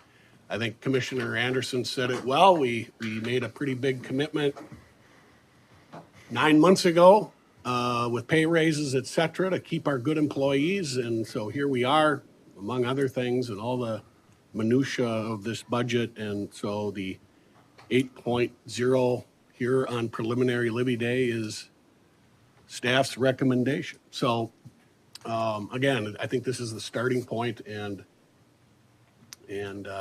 what's the date for the final budget this year? December 2, which is very early. It's coming fast. The Gophers will be in the national championship then, and wow. So we just need we need a motion. Mr. Chair, if I may, before Administrator Hemsey, I just want clarity because I know it keeps coming up. Is it county's obligation to deliver DMV services? Mr. Chair, board members, now that is a discretionary service. I would say, Commissioner, you mentioned having the private sector come in. We'll provide you more information on that in terms of what's being offered by private sectors across the state. I think they sort of cherry pick their services to pick the more profitable ones. To me, the better solution, if you want to keep those, is to press the legislative body here, the state, to at least help cover our costs. But we'll give you more information on that, but no, it's a discretionary service. Thanks. Might I ask, Commissioner Workman, can you remind us how much revenue our DMVs generate? Administrator Hemsey. Yeah, we had a slide last time. I still have it, actually. I think it's around 14 million. Is that it? 1.4. Okay, yeah, sorry. okay. 1.4. Okay, I had the decimal way off on that. Yeah, Mr. Chair, Commissioners, I think we took the slide chart out this time to scale back on slide. But we had Yeah, it was given you a second chart. quarter review, we did it, which we didn't Yeah. cover today. You can go back to last week's presentation. You can see the profit loss. It's alarming. There's no question. I mean, it's back in 2019, we were making a profit. Now we're 450. Yeah, for In the red. 2026. Yeah. Within a decade, we've shifted from $500,000 of surplus to $500,000 loss, and that doesn't include capital expenditure, it doesn't include expansion, doesn't include the daily calls that I get, weekly calls I get from people when their kid wants to go get a driver's test because they're confused as to who's supposed to deliver that service. To say, our staff's done a great job of building efficiency, but we don't have any more capacity, physical capacity, and we're the fastest growing county in the state. We'll need another location or we'll need to expand. Who's going to pay for that capital expense? The 50 to 70% of people that come from outside our county? Probably not. Right? And so we're looking at significant investment here. And we can kick it, but I know Eden Prairie took a bold move in 2012 to say we're going to get out of the business. And that's when it was losing them $300,000. And in their press release, they said, go to Chaska and Chanhassen, let them subsidize it. So essentially we're complaining about the state shifting money towards the county, but yet we're taking it when we're subsidizing a service that we don't have to offer. I'm not saying getting rid of it. I'm not saying that the people shouldn't have options, a place to go, but I will tell you that 30% or so of our revenue comes from tabs. I don't know anybody that's going to be buying tabs anywhere other than online in 5 years. But we will not be able to write that revenue into us. I don't know where the revenues are going to be had. So if we're not willing to have that conversation, if we're just going to, laser out the political answer of we're going to, leave our people without a place to go, that's not the reality. And then there was also something said of, we need to honor our commitments. We can honor our 7% a year for the last 2 years and tighten our belt and get to 3.5. I've shared those with Commissioner Workman, our board chair, and our administrator. There is a path to do it if we want to do so. So, what the heck, Commissioner Workman, you said there's nothing on the table. I would propose that we have a max levy of 3.5%. Make that motion. Okay, is there a second? Is there a second to the Uterman motion? And a third time, is there a second to the Uterman motion? Hearing none. I might need a new motion. Mr. Chair, I will make the motion for the 8%. Do you like me to read the total action? Sure. And then I'll make the motion to approve the administrator's recommended 2026 preliminary levy of $80,873,855 and 8.0 from 2025, a total preliminary budget of $169,144,493. And any sense? And to set the 2026 budget hearing for Tuesday, November 25th, 2025 at 6 p.m. Okay, I have a motion from Commissioner Lynch. Is there a second? I'll second that motion, Mr. Chair. Okay, I got a second by Commissioner Fahey. Any further discussion? Seeing none, we'll have the roll call. Uterman, Nay. Workman, Yes. Anderson, Yes. Fahey, Yes, with a comment. I looked up Tuesday, November 25th. The 25th is actually a Thursday. So it must, to correct that, be Tuesday, the 23rd. Is that the truth and taxation date? I think We on Thursday or Tuesday, Dave? that's No, often 25th. on a That's a Thursday. Tuesday. I had it on Thursday, but we can have it on Tuesday now. Okay. So Tuesday, the 23rd for the motion. 25th. No, it's 25th. Was it Thursday? Oh, I checked. It is. Okay. No, sorry. It is? I forgot what the motion was. 3.5.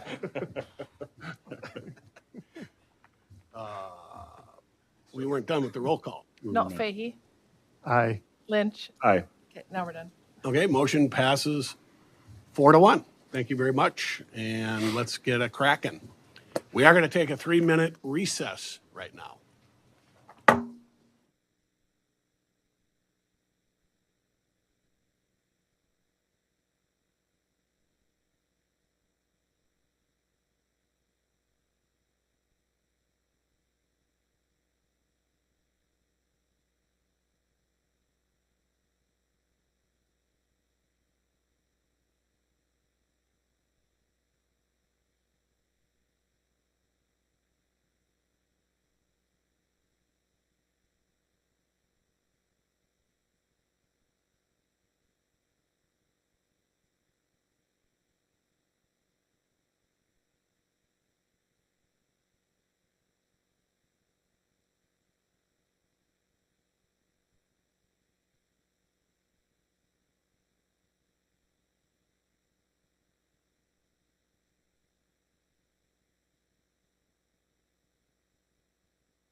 right. Didn't wipe out either. All right, we're back. And let me note that Commissioner Anderson, who was remote, has left the meeting. She indicated she would need to do that prior to the meeting, which also means we will not have to do roll calls. We'll have to just do the oral roll call. So item 3.2, preliminary Carver County Water Management Organization 2026 levy. Mr. Moline. Good morning, Mr. Chair, members of the board. Paul Moline, Public Services Deputy Director, here today to present the 2026 preliminary levy for the Carver WMO. Where we're at in the process here, we started our process back in March. We send out requests to cities and other partners for projects that they are planning for next year. We brought those to our Water Management Advisory Committee with a discussion in both May and July, and got a recommendation from that committee in July. We had a budget hearing in August, and here we are today to set the preliminary levy. And similar to the countywide budget, that this final levy gets adopted in December. So just a brief moment here. You've heard from other watershed districts, I think over the last year, Minnehaha Creek, Riley, Purgatory, Lower Minnesota just last week. So I just want to take a moment to cover your own watershed and what you do here in the county. We are implementing the water management plan that the board adopted in 2020, and that follows the requirements of Minnesota statute, all those requirements and recommendations in there. The way the WMO is set up follows 7 program areas. Those range from education to water quality monitoring, our permitting program, which targets developments, new developments and redevelopments, projects, planning for updating the water management plan, groundwater plan, et cetera, aquatic invasive species, which you've heard a lot about over the years, and of course the administration of the WMO. I'd refer you to our 2024 annual report and refer the public to that too, which is on our website and covers more detail on the wide range of what the WMO does. I do want to hit a couple highlights here. Again, this is what's on the website, this annual report. You can click on any of those program areas. It's interactive, story map, and I would encourage folks to go look at that. And just one example in here is the number of projects we're doing across the WMO. We've got up to almost 30 projects that are in some state of either being almost completed or just starting. And it gives you some idea of the breadth of the work we're doing.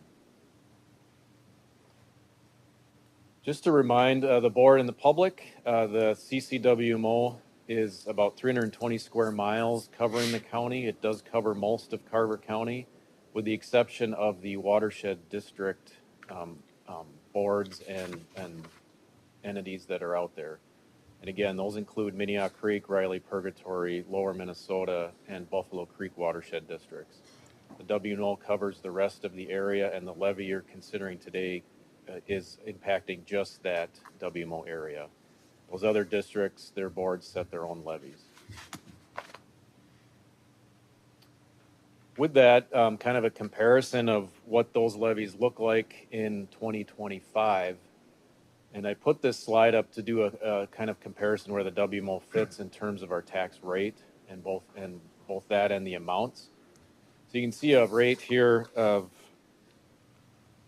0.76%, or excuse me, 0.76 for 2025, and how that compares to the other watershed districts in the county. We are well under most of those, and pretty similar to Lower Minnesota, who has the lowest. The amounts generated, you can see these 4 other watershed districts, just a portion of Carver County. They also exist in Hennepin or other counties. And I like to compare us also to Scott County, which is probably across the state the most similar water management organization, and their rate is also higher with a larger budget for a similar sized area. Where does the tax money go for the WMO levy? Most of it is into operations. We've got this area here, which is staff and engineering costs. We have an allocation to the Soil and Water Conservation District, which does administer a large portion of, helps us to administer a large portion of the work we do, particularly in the rural area and out in the field. And then the other portions of the levy consist of project monies, the AIS program, and then our other programs, education and monitoring. I'll talk a little bit about these two areas. One is the project funding influences. Again, we request from the cities and partners what they are seeking to do in terms of projects that improve water quality, improve stormwater. We do that earlier in the year. We got several requests this year, mostly from Waconia and Watertown. And we also look at our water management plan and the priorities in there and the projects that are planned out over the period of that 10-year plan. One of the other influences we have is match for grants. We've been fairly successful in getting state grant money. Currently this biennium, we have about 700,000, and that grant match need is a 10% requirement, so that does impact what we need to levy. Local requests and recommendations are on this slide here. I'll just go through them quick. We got a request from the city of Waconia to do some improvements along an eroding ravine called the Fox Ravine. This would be the phase 2. We are recommending fully funding that request at $50,000. We got another request from the city of Waconia to do some future planning for their stormwater reuse system, which is quite extensive. It's actually the biggest in the state of Minnesota. They wanted some planning funds. We are recommending a portion of that to be funded. Watertown had a stormwater treatment request around Angel Avenue, and we are recommending partial funding of that. Laketown Township did send us a request for $2 million to help fund their 201 system. The board's heard about that system before and received a separate request.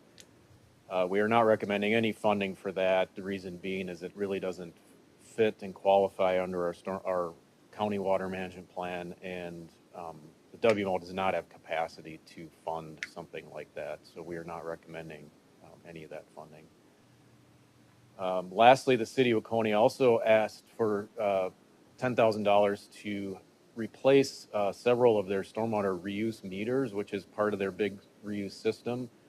And we're not recommending funding of that due to we really have not in the past funded any equipment that runs a city utility such as this, and believe that as they're continuing to run this system and expanding it, they do need to fund sort of maintenance of that system.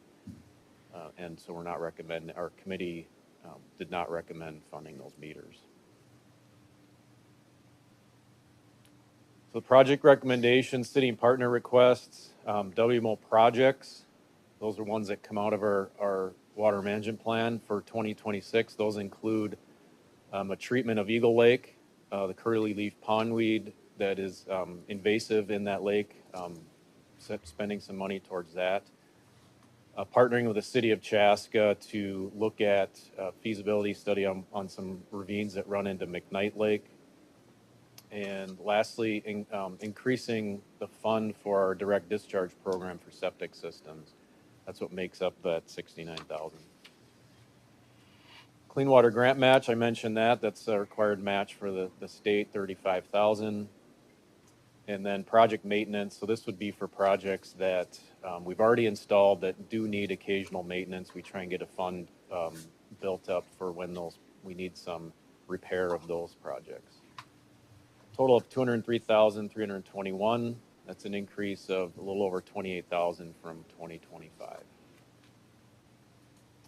Their piece of our budget's operational costs. So the WMO covers a portion of staff cost increases. So roughly about half of staff costs for the WMO are covered.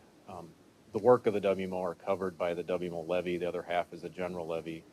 So we do follow along with those staffing increases, and that amount equals $32,776. Between the two, the projects and operations, that brings a total budget, the recommended levy increase to $61,097. From 2025, that is a 6% levy increase. About 23,000 of that is tax capacity growth. So the increase of growth within the WMO only is reflected in that total amount. The annual tax impact on the average value home from this levy increase is a little over $1.04, which is a 2.9% increase from 2025. That brings the total tax impact on average value home to $36.74. With that, Mr. Chair, requesting that the 2026 preliminary Carver County Water Management Organization levy is $1,079,359. With that, I'll take any questions. Okay, any questions from board members? You look awfully polite after following Hemsey and Frischman. I think that's the plan. Mr. Chair, I'll make a motion to approve the 2026 preliminary Carver County Water Management Organization levy at $1,079,359. Okay, I got a motion by Commissioner Fahey, I would second, Mr. Chair. and I have a second by the two gentlemen who this mostly impacts, I guess, correct? This is not if you're in Chanhassen on your tax statement, correct? Or Uderman. Any discussion on that motion? Good job, Paul. All those in favor say aye. Aye. Those opposed? Motion passes. Thank you very Mr. much. Chair. All right. Should we take another break before the CDA? You can say no, Allison. No. Pass. Ms. Strike, we are going to talk about the CDA 2026 levy and budget. Good morning, Chair and Commissioners. Allison Strike. I'm the Executive Director for Carver County Community Development Agency. I'm here to talk about our 2026 budget and levy, and I just want to introduce folks in the room with me. I have Shanika Bumpers. She's our Director of Housing. Melody Bridgman, our Director of Community Development. Jeanette Meyer, our Director of Human Resources and Operations. Troy Williams from our board. And the chair of our board, Greg Anderson, was supposed to be here, but he had something come up last minute, so he's not able to join us. He's selling a house. He's probably selling a house. Probably. Good for him. Just a little bit of history on the CDA. We were created in 1980. First levy in 1992 for payable 1993 taxes. In 2001, we were granted EDA powers, and in 2006, we changed our name to the CDA. The mission of the CDA is to provide affordable housing opportunities and foster community and economic development.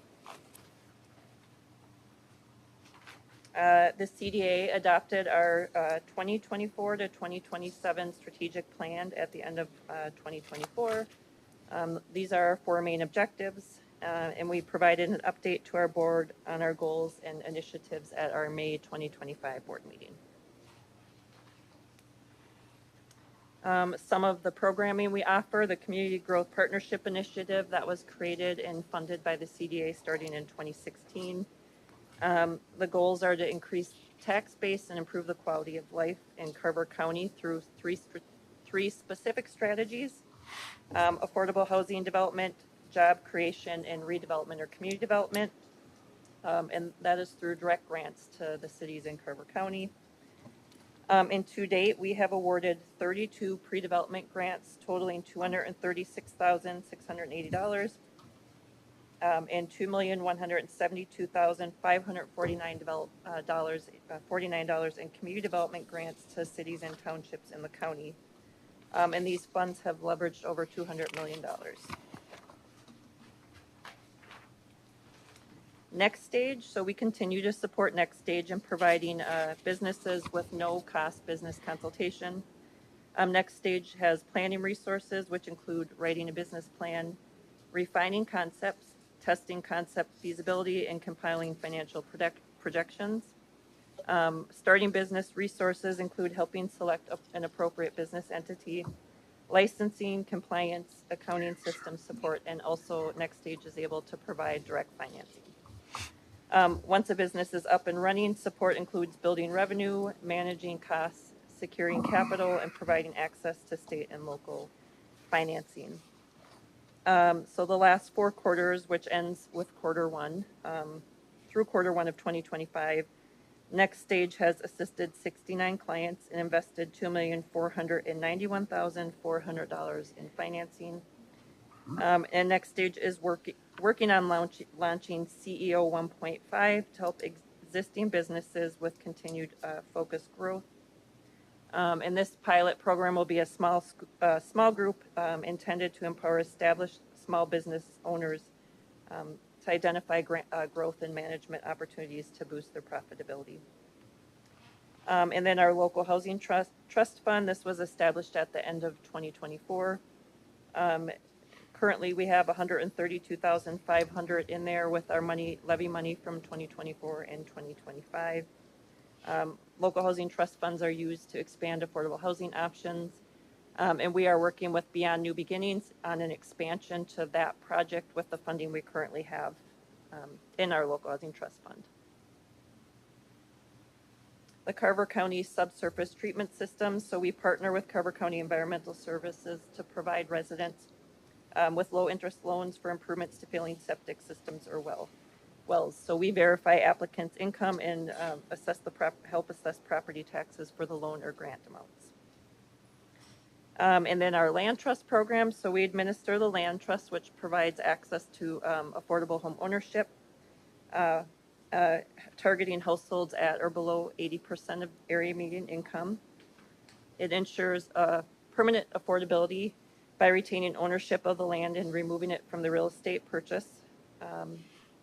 So currently we have 43 land trust homes. We have them in Chaska, Cologne, Mayor, Victoria, Waconia, and Watertown. Since its inception, we have served over 74 families. We have additional 5 homes under development in Chaska and Watertown that will be added to the program. One is the historic Ernst House, which we are rehabbing, and then 4 new construction. And then an additional 5 homes will be added through Minnesota Housing Funded Home Buyer Initiative Program, and that's where home buyers go out into the community and find a home, and then we help them bring it into the land trust. As of August 24 board meeting, we had awarded the construction contract to DDK Construction for the Ernst House rehab and the 3 additional single-family homes. The CDA will carry the bulk of the just over $2 million for that project until we are able to sell off the homes, and then we will get reimbursed. And we're anticipating the units in Chaska will be ready to be listed in October and the house in Watertown in November. And then Minnesota Housing Rehab Loan and Emergency Loan Programs, we administer those for Minnesota Housing. They provide deferred loan financing to eligible low-income homeowners who are unable to secure home improvement financing in the private market. LAHA, the Local Affordable Housing Aid, that is the money that comes from the sales and use tax created by the legislature. The CDA and the county signed an agreement in April of 2025 for the CDA to administer 70% of the LAHA funding. We launched our down payment closing cost assistance program in June to celebrate National Home Ownership Month. So these are pass-through funds. The Down Payment Assistance and Closing Cost Program Initiative will provide financing for qualified first-time home buyers to use towards down payment and closing costs for homes located in Carver County with a maximum sales price currently at $415,000. Eligible applicants can receive up to 25% of the purchase price or a maximum of $50,000. Loans are forgivable over 20 years, 0% interest, and 5% of the original loan is forgiven per year. In 2024, we received just over $1.1 million, and that entire amount of money was used for down payment assistance. So as of August 29th, 2025, we had 36 applications, 6 reservations, 9 closing, and 3 scheduled closings. So that program with the 2024 money has already opened and closed.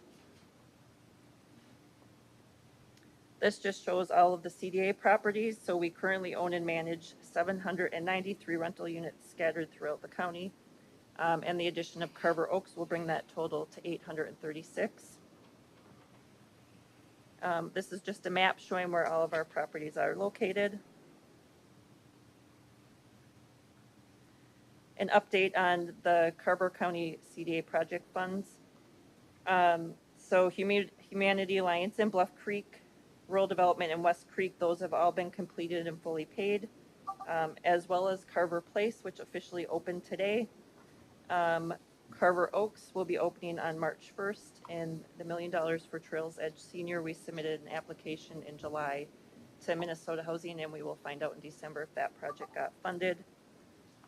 And part of trying to get Trails Edge Senior funding to reduce the gap, to make us more competitive, we reduced the total number of units from 76 to 43. Carver Place, so yay, we officially took possession of this property last Thursday. It opened today. We have 6 move-ins scheduled for today. It's going to be a busy week. This project will consist of 60 units, with a range of 1 to 3 bedrooms, affordable to households at or below 60% of area median income. That is currently $55,620 for a household of 1 and $92,160 for a household of 6. And then we'll have 7 units of Section 811 units for households where the head is between 18 and 61, with a household member having a disability and supportive services. And then 7 units of high priority homeless units funded through housing supports from the county, and the CAP agency will be the service provider for those units. Carver Oaks will be 43 units, again opening March 1st. That will serve seniors 55 and better, at or below 50% of area median income, which is currently $43,500 for a household of 1 and $62,100 for a household of 4. And that property will have 7 units of VASH funding. So VASH funding is specific for veterans. It serves homeless veterans. The rent is subsidized, and then the VA provides supportive services for those units. An update on the CDA office space. So as I previously mentioned, we own the retail space within Brickyard owns the retail space that is currently leased to Subway. We did give Subway notice that will be ending their lease at the end of March 2026. And then we are anticipating expanding into that space to allow growth for our agency without taking on any additional debt. Just to talk a little bit about uncertainty. So total property revenue in 2024 for all the CDA owned and managed properties. So this does not include Carver Place. Exclusive of parking was just over $9.6 million. Federal rental assistance made up 30% of that at just over $3 million. So the current administration's budget proposal is to slash federal rental assistance by 43%. The House and the Senate have both released their proposed budgets with varying levels of how much they want to cut and which programs they're targeting. So this is an unprecedented cut. And so, well, the proposal, at least the president's proposal, is to prioritize elderly and disabled. A 43% cut to this funding would be devastating not only for the properties that we manage, but in particular for the residents that we serve, especially when you couple that with the cuts that are already going to go into effect for both Medicaid and SNAP.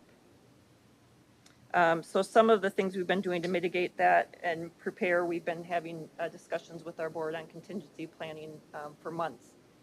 As we're prioritizing, all of our properties have 5-year capital improvement plans. And this year we are prioritizing really life and safety things that need to get done, and deferring other stuff into the outward years. And then as we begin working on our 2026 budgets, we'll also look at potential cost saving measures. So with our 2026 levy, in accordance with Minnesota statute, the CDA is authorized to levy special benefit taxes subject to approval from the Carver County Board of Commissioners. And per statute, we're eligible for a maximum levy of 0.0185% of the estimated market value. So per the formula in the state, we're eligible for a maximum levy of $4,160,545. a 16% increase from the 2025 levy. We held a budget work session with our board on April 24th, and they approved our 2026 budget at the June 26, 2025 meeting. And then they approved a revised budget at our August 19th meeting. And we presented to the county board during a work session on July 1st. So for the 2026 budget, the CDA is requesting a levy of $3,798,406, which is a 6% levy increase, totaling $215,004. That's the increase from 2025. And then the impact on a $494,700 value home is an increase of $2.37 for a total of $72.09 per year.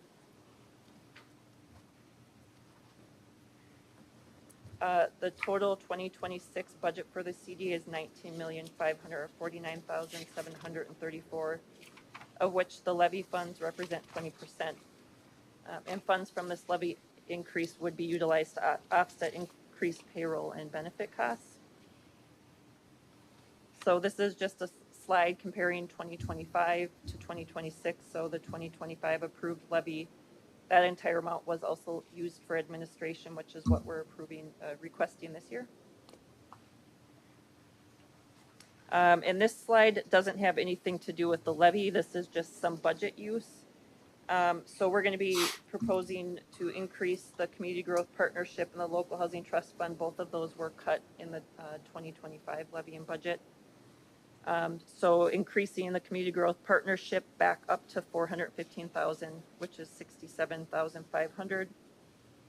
We won't be able to increase the local housing trust fund back up to $100,000, but proposing to do $71,333. And then our office rent, when we take over the subway space, to $105,000. So we'll be using the new management fees the CDA will be bringing in from both Carver Place and Carver Oaks. And then just an overall increase to our management fees to get all those numbers up to where they are. And then we'll be able to absorb some of the cost of the increase in office rent, the difference between the management fees, by reducing our budget line item for temporary office admin help. This slide just shows the breakdown of percentages of our revenue sources. So state, local operating is 20%. The levy is 20%, and housing makes up 60%. This just is a breakdown of our budget in changes from 2025 to 2026, showing a total revenue of $19,549,734. With the same on our expenditures, and just to note the bonds in there, that $276,000. That is the CDA's levy obligations to our properties that are financed by county or city-backed GO bonds. This slide shows you a history of our levy increase going back to 2015, including our 2026 recommendation at 6%. And then the action requested is a motion to approve the resolution approving the 2026 proposed budget and payable 2026 levy of the Carver County Community Development Agency and certifying said levy to the county auditor. And with that, I'll take any questions. Sounds like a motion. Mr. Chair, I'll go ahead and make the motion to approve the levy request at 6% for the CDA. Second. As stated by Ms. Strike. So moved. That's legal. Mr. Chair, just a clarification, you're adopting the budget too, as proposed? Yes. Yes, thank you. Yes. Okay. I got a motion and second on the CDA budget and levy. Who has any discussion? Mr. Chair, I did attend the August 19th CDA meeting, and there was a lot of discussion and a lot of feedback regarding the budget and the levy increase. It was encouraging to see them drive it down to that 6% number. And it's just very exciting with the opening of Carver Place today, just a huge success. And we have that grand opening next week, correct? Correct. And then just as important now, the new opportunities in New Germany and Watertown and the Ernst House. And one of the interesting facts that Allison stated was that the pre-development grants and the community development grants and that impact now is over $200 million of what that has done for economic development for Carver County. So great job. Very good. Commissioner Uterman. Well, Mr. Chair, it's been an impressive 12 months. I think you've come into the role and done a lot of stuff. I think last time you were in here last year, we were talking about space constraints. You addressed that. We were talking about new projects. 2 of them are out of the ground. 3. Am I counting it right? Another one's funded. You've addressed a lot of things that are there, and I'd be in support, as I have in the past years, of more funding so we could do more stuff. I think that we've got a gap and we need to close it, and that shouldn't be exclusive to CDA, but you're doing some good things. I did have a chance to hear Allison speak in Hopkins last week. Was it last week, 2 weeks ago? 2 weeks ago. You probably remember timeline because I think you shared that you're somebody's going off to college. Yep. But I was educated on the need within our community and the pressures that are there. And this is not a space that when I got into office, I was real gung-ho about until almost every room I'm in, whether it's workforce development, economic development, community, whether it's aging in-house, aging populations trying to downsize, whether it's young families, it all comes back to talking about housing. And I think we have an opportunity, particularly in that area that I'm most passionate about, is that step-up housing. We've got a lot of rental properties. We've got a lot of $500,000+ houses. We don't have a whole lot of ownership opportunities in that $300,000 to $350,000 range. So I say it as a word of encouragement. You continue to have my support as we move into that space. We as a community, and it's not on your shoulders alone, we have to deliver something within those middle rungs. We're missing 3 or 4 rungs on the ladder. And if we can continue to do that, part of the reason that I'm up here, my motivation is a 6 and 10-year-old that in 15, 20 years, I want them to be able to choose Carver County. And right now, unfortunately, if they chose a profession and a lot of the things that are county related or teaching, they wouldn't be able to live here, or they wouldn't be able to live they'd have to commute. And so that's part of what drives my passion and support for this. So continue to go. I know that there's no lack of things that come your way. And anytime you open a newspaper or a report online, there's something more that you have to navigate. And so just as a note of encouragement to continue to build on the 12 months that you've been in office or in your role. So thanks. Mr. Lynch, anything? I think Allison's done a wonderful job. I'd like to thank board member Mr. Willems here. He has came from the private sector, and he constantly tells me how great the CDA board and these ladies right here do Is just he a your wonderful appointment? job. Yes, he is. Yes, he is. And he You guys want us to vacate the room? constantly tells me how well the CDA is operated. So I'd be more than happy to support this today.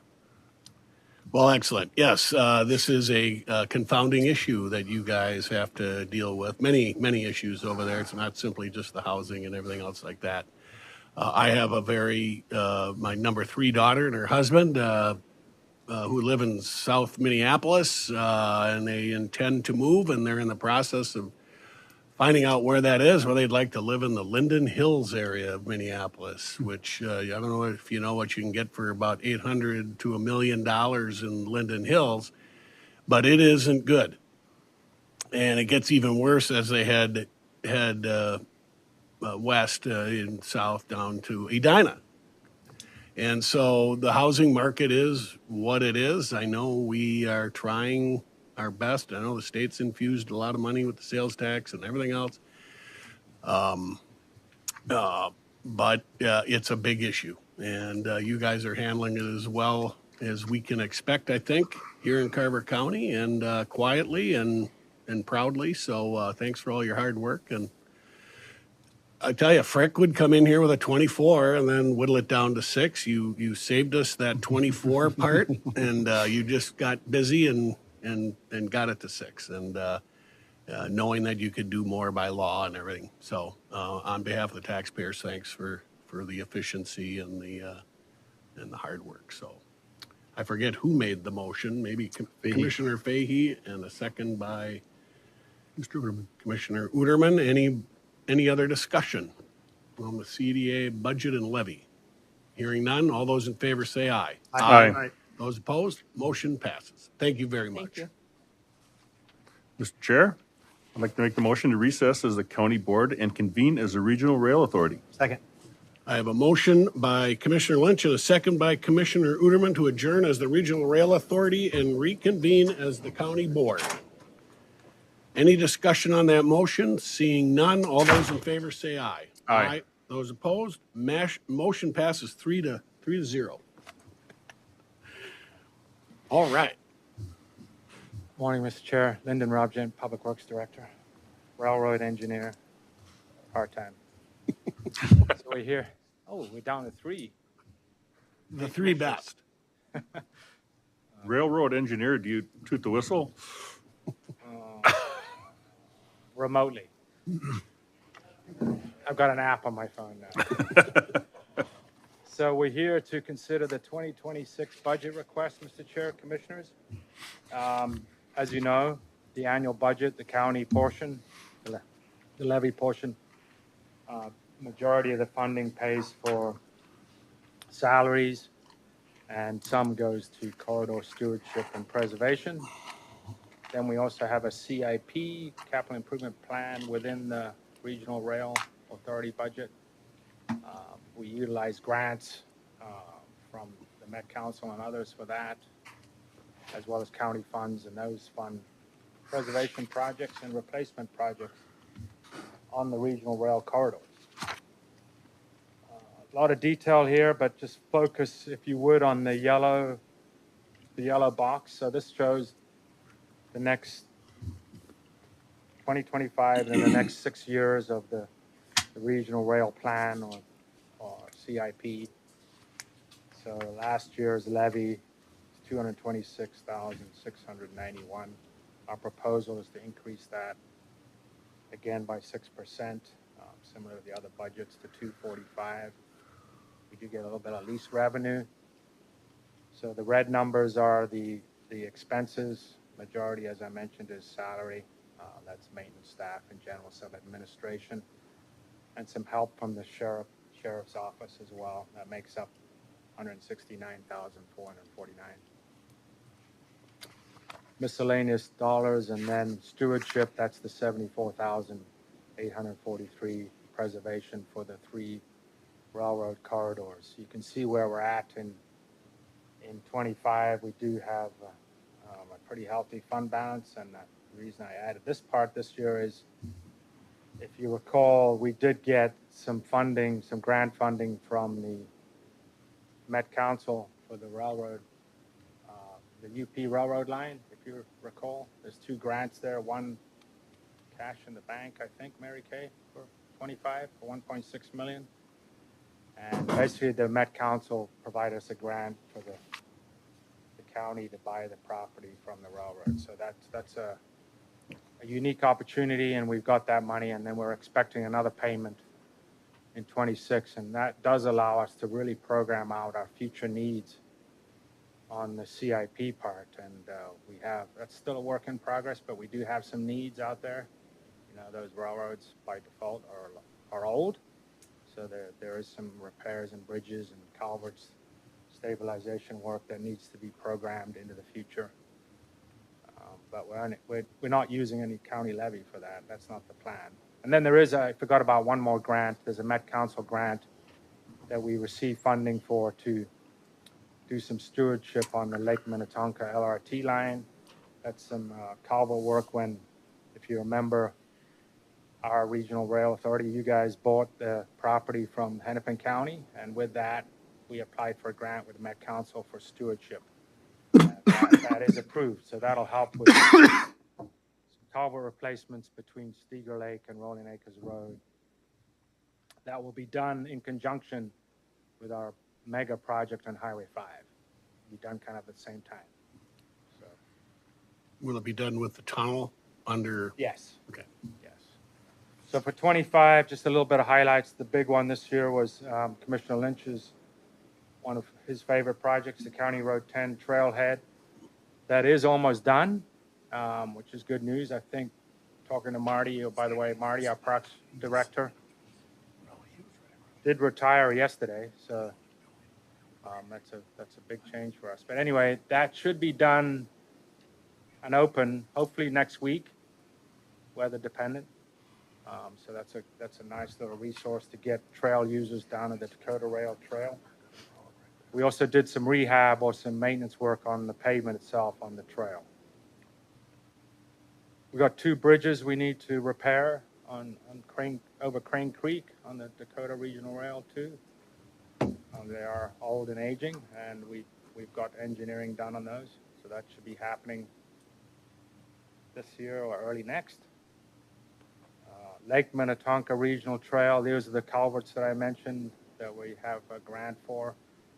And then the old UP line on Minnesota River Bluff Regional Trail, there's some huge pipes there, and this is one on Bluff Creek that's gonna need a liner and some repair there as well. So those are all programmed in that CIP that I showed that goes out to the next till 2031. Then there's a river stabilization and bridge replacement project along the Crow River by County Road 30 there that needs to happen in the next 6 years as well. So picture of that. So there's a little flavor there of what's happening now and in the future, but before you, Mr. Chair, is the motion we're requesting for the Carver County Regional Rail Authority.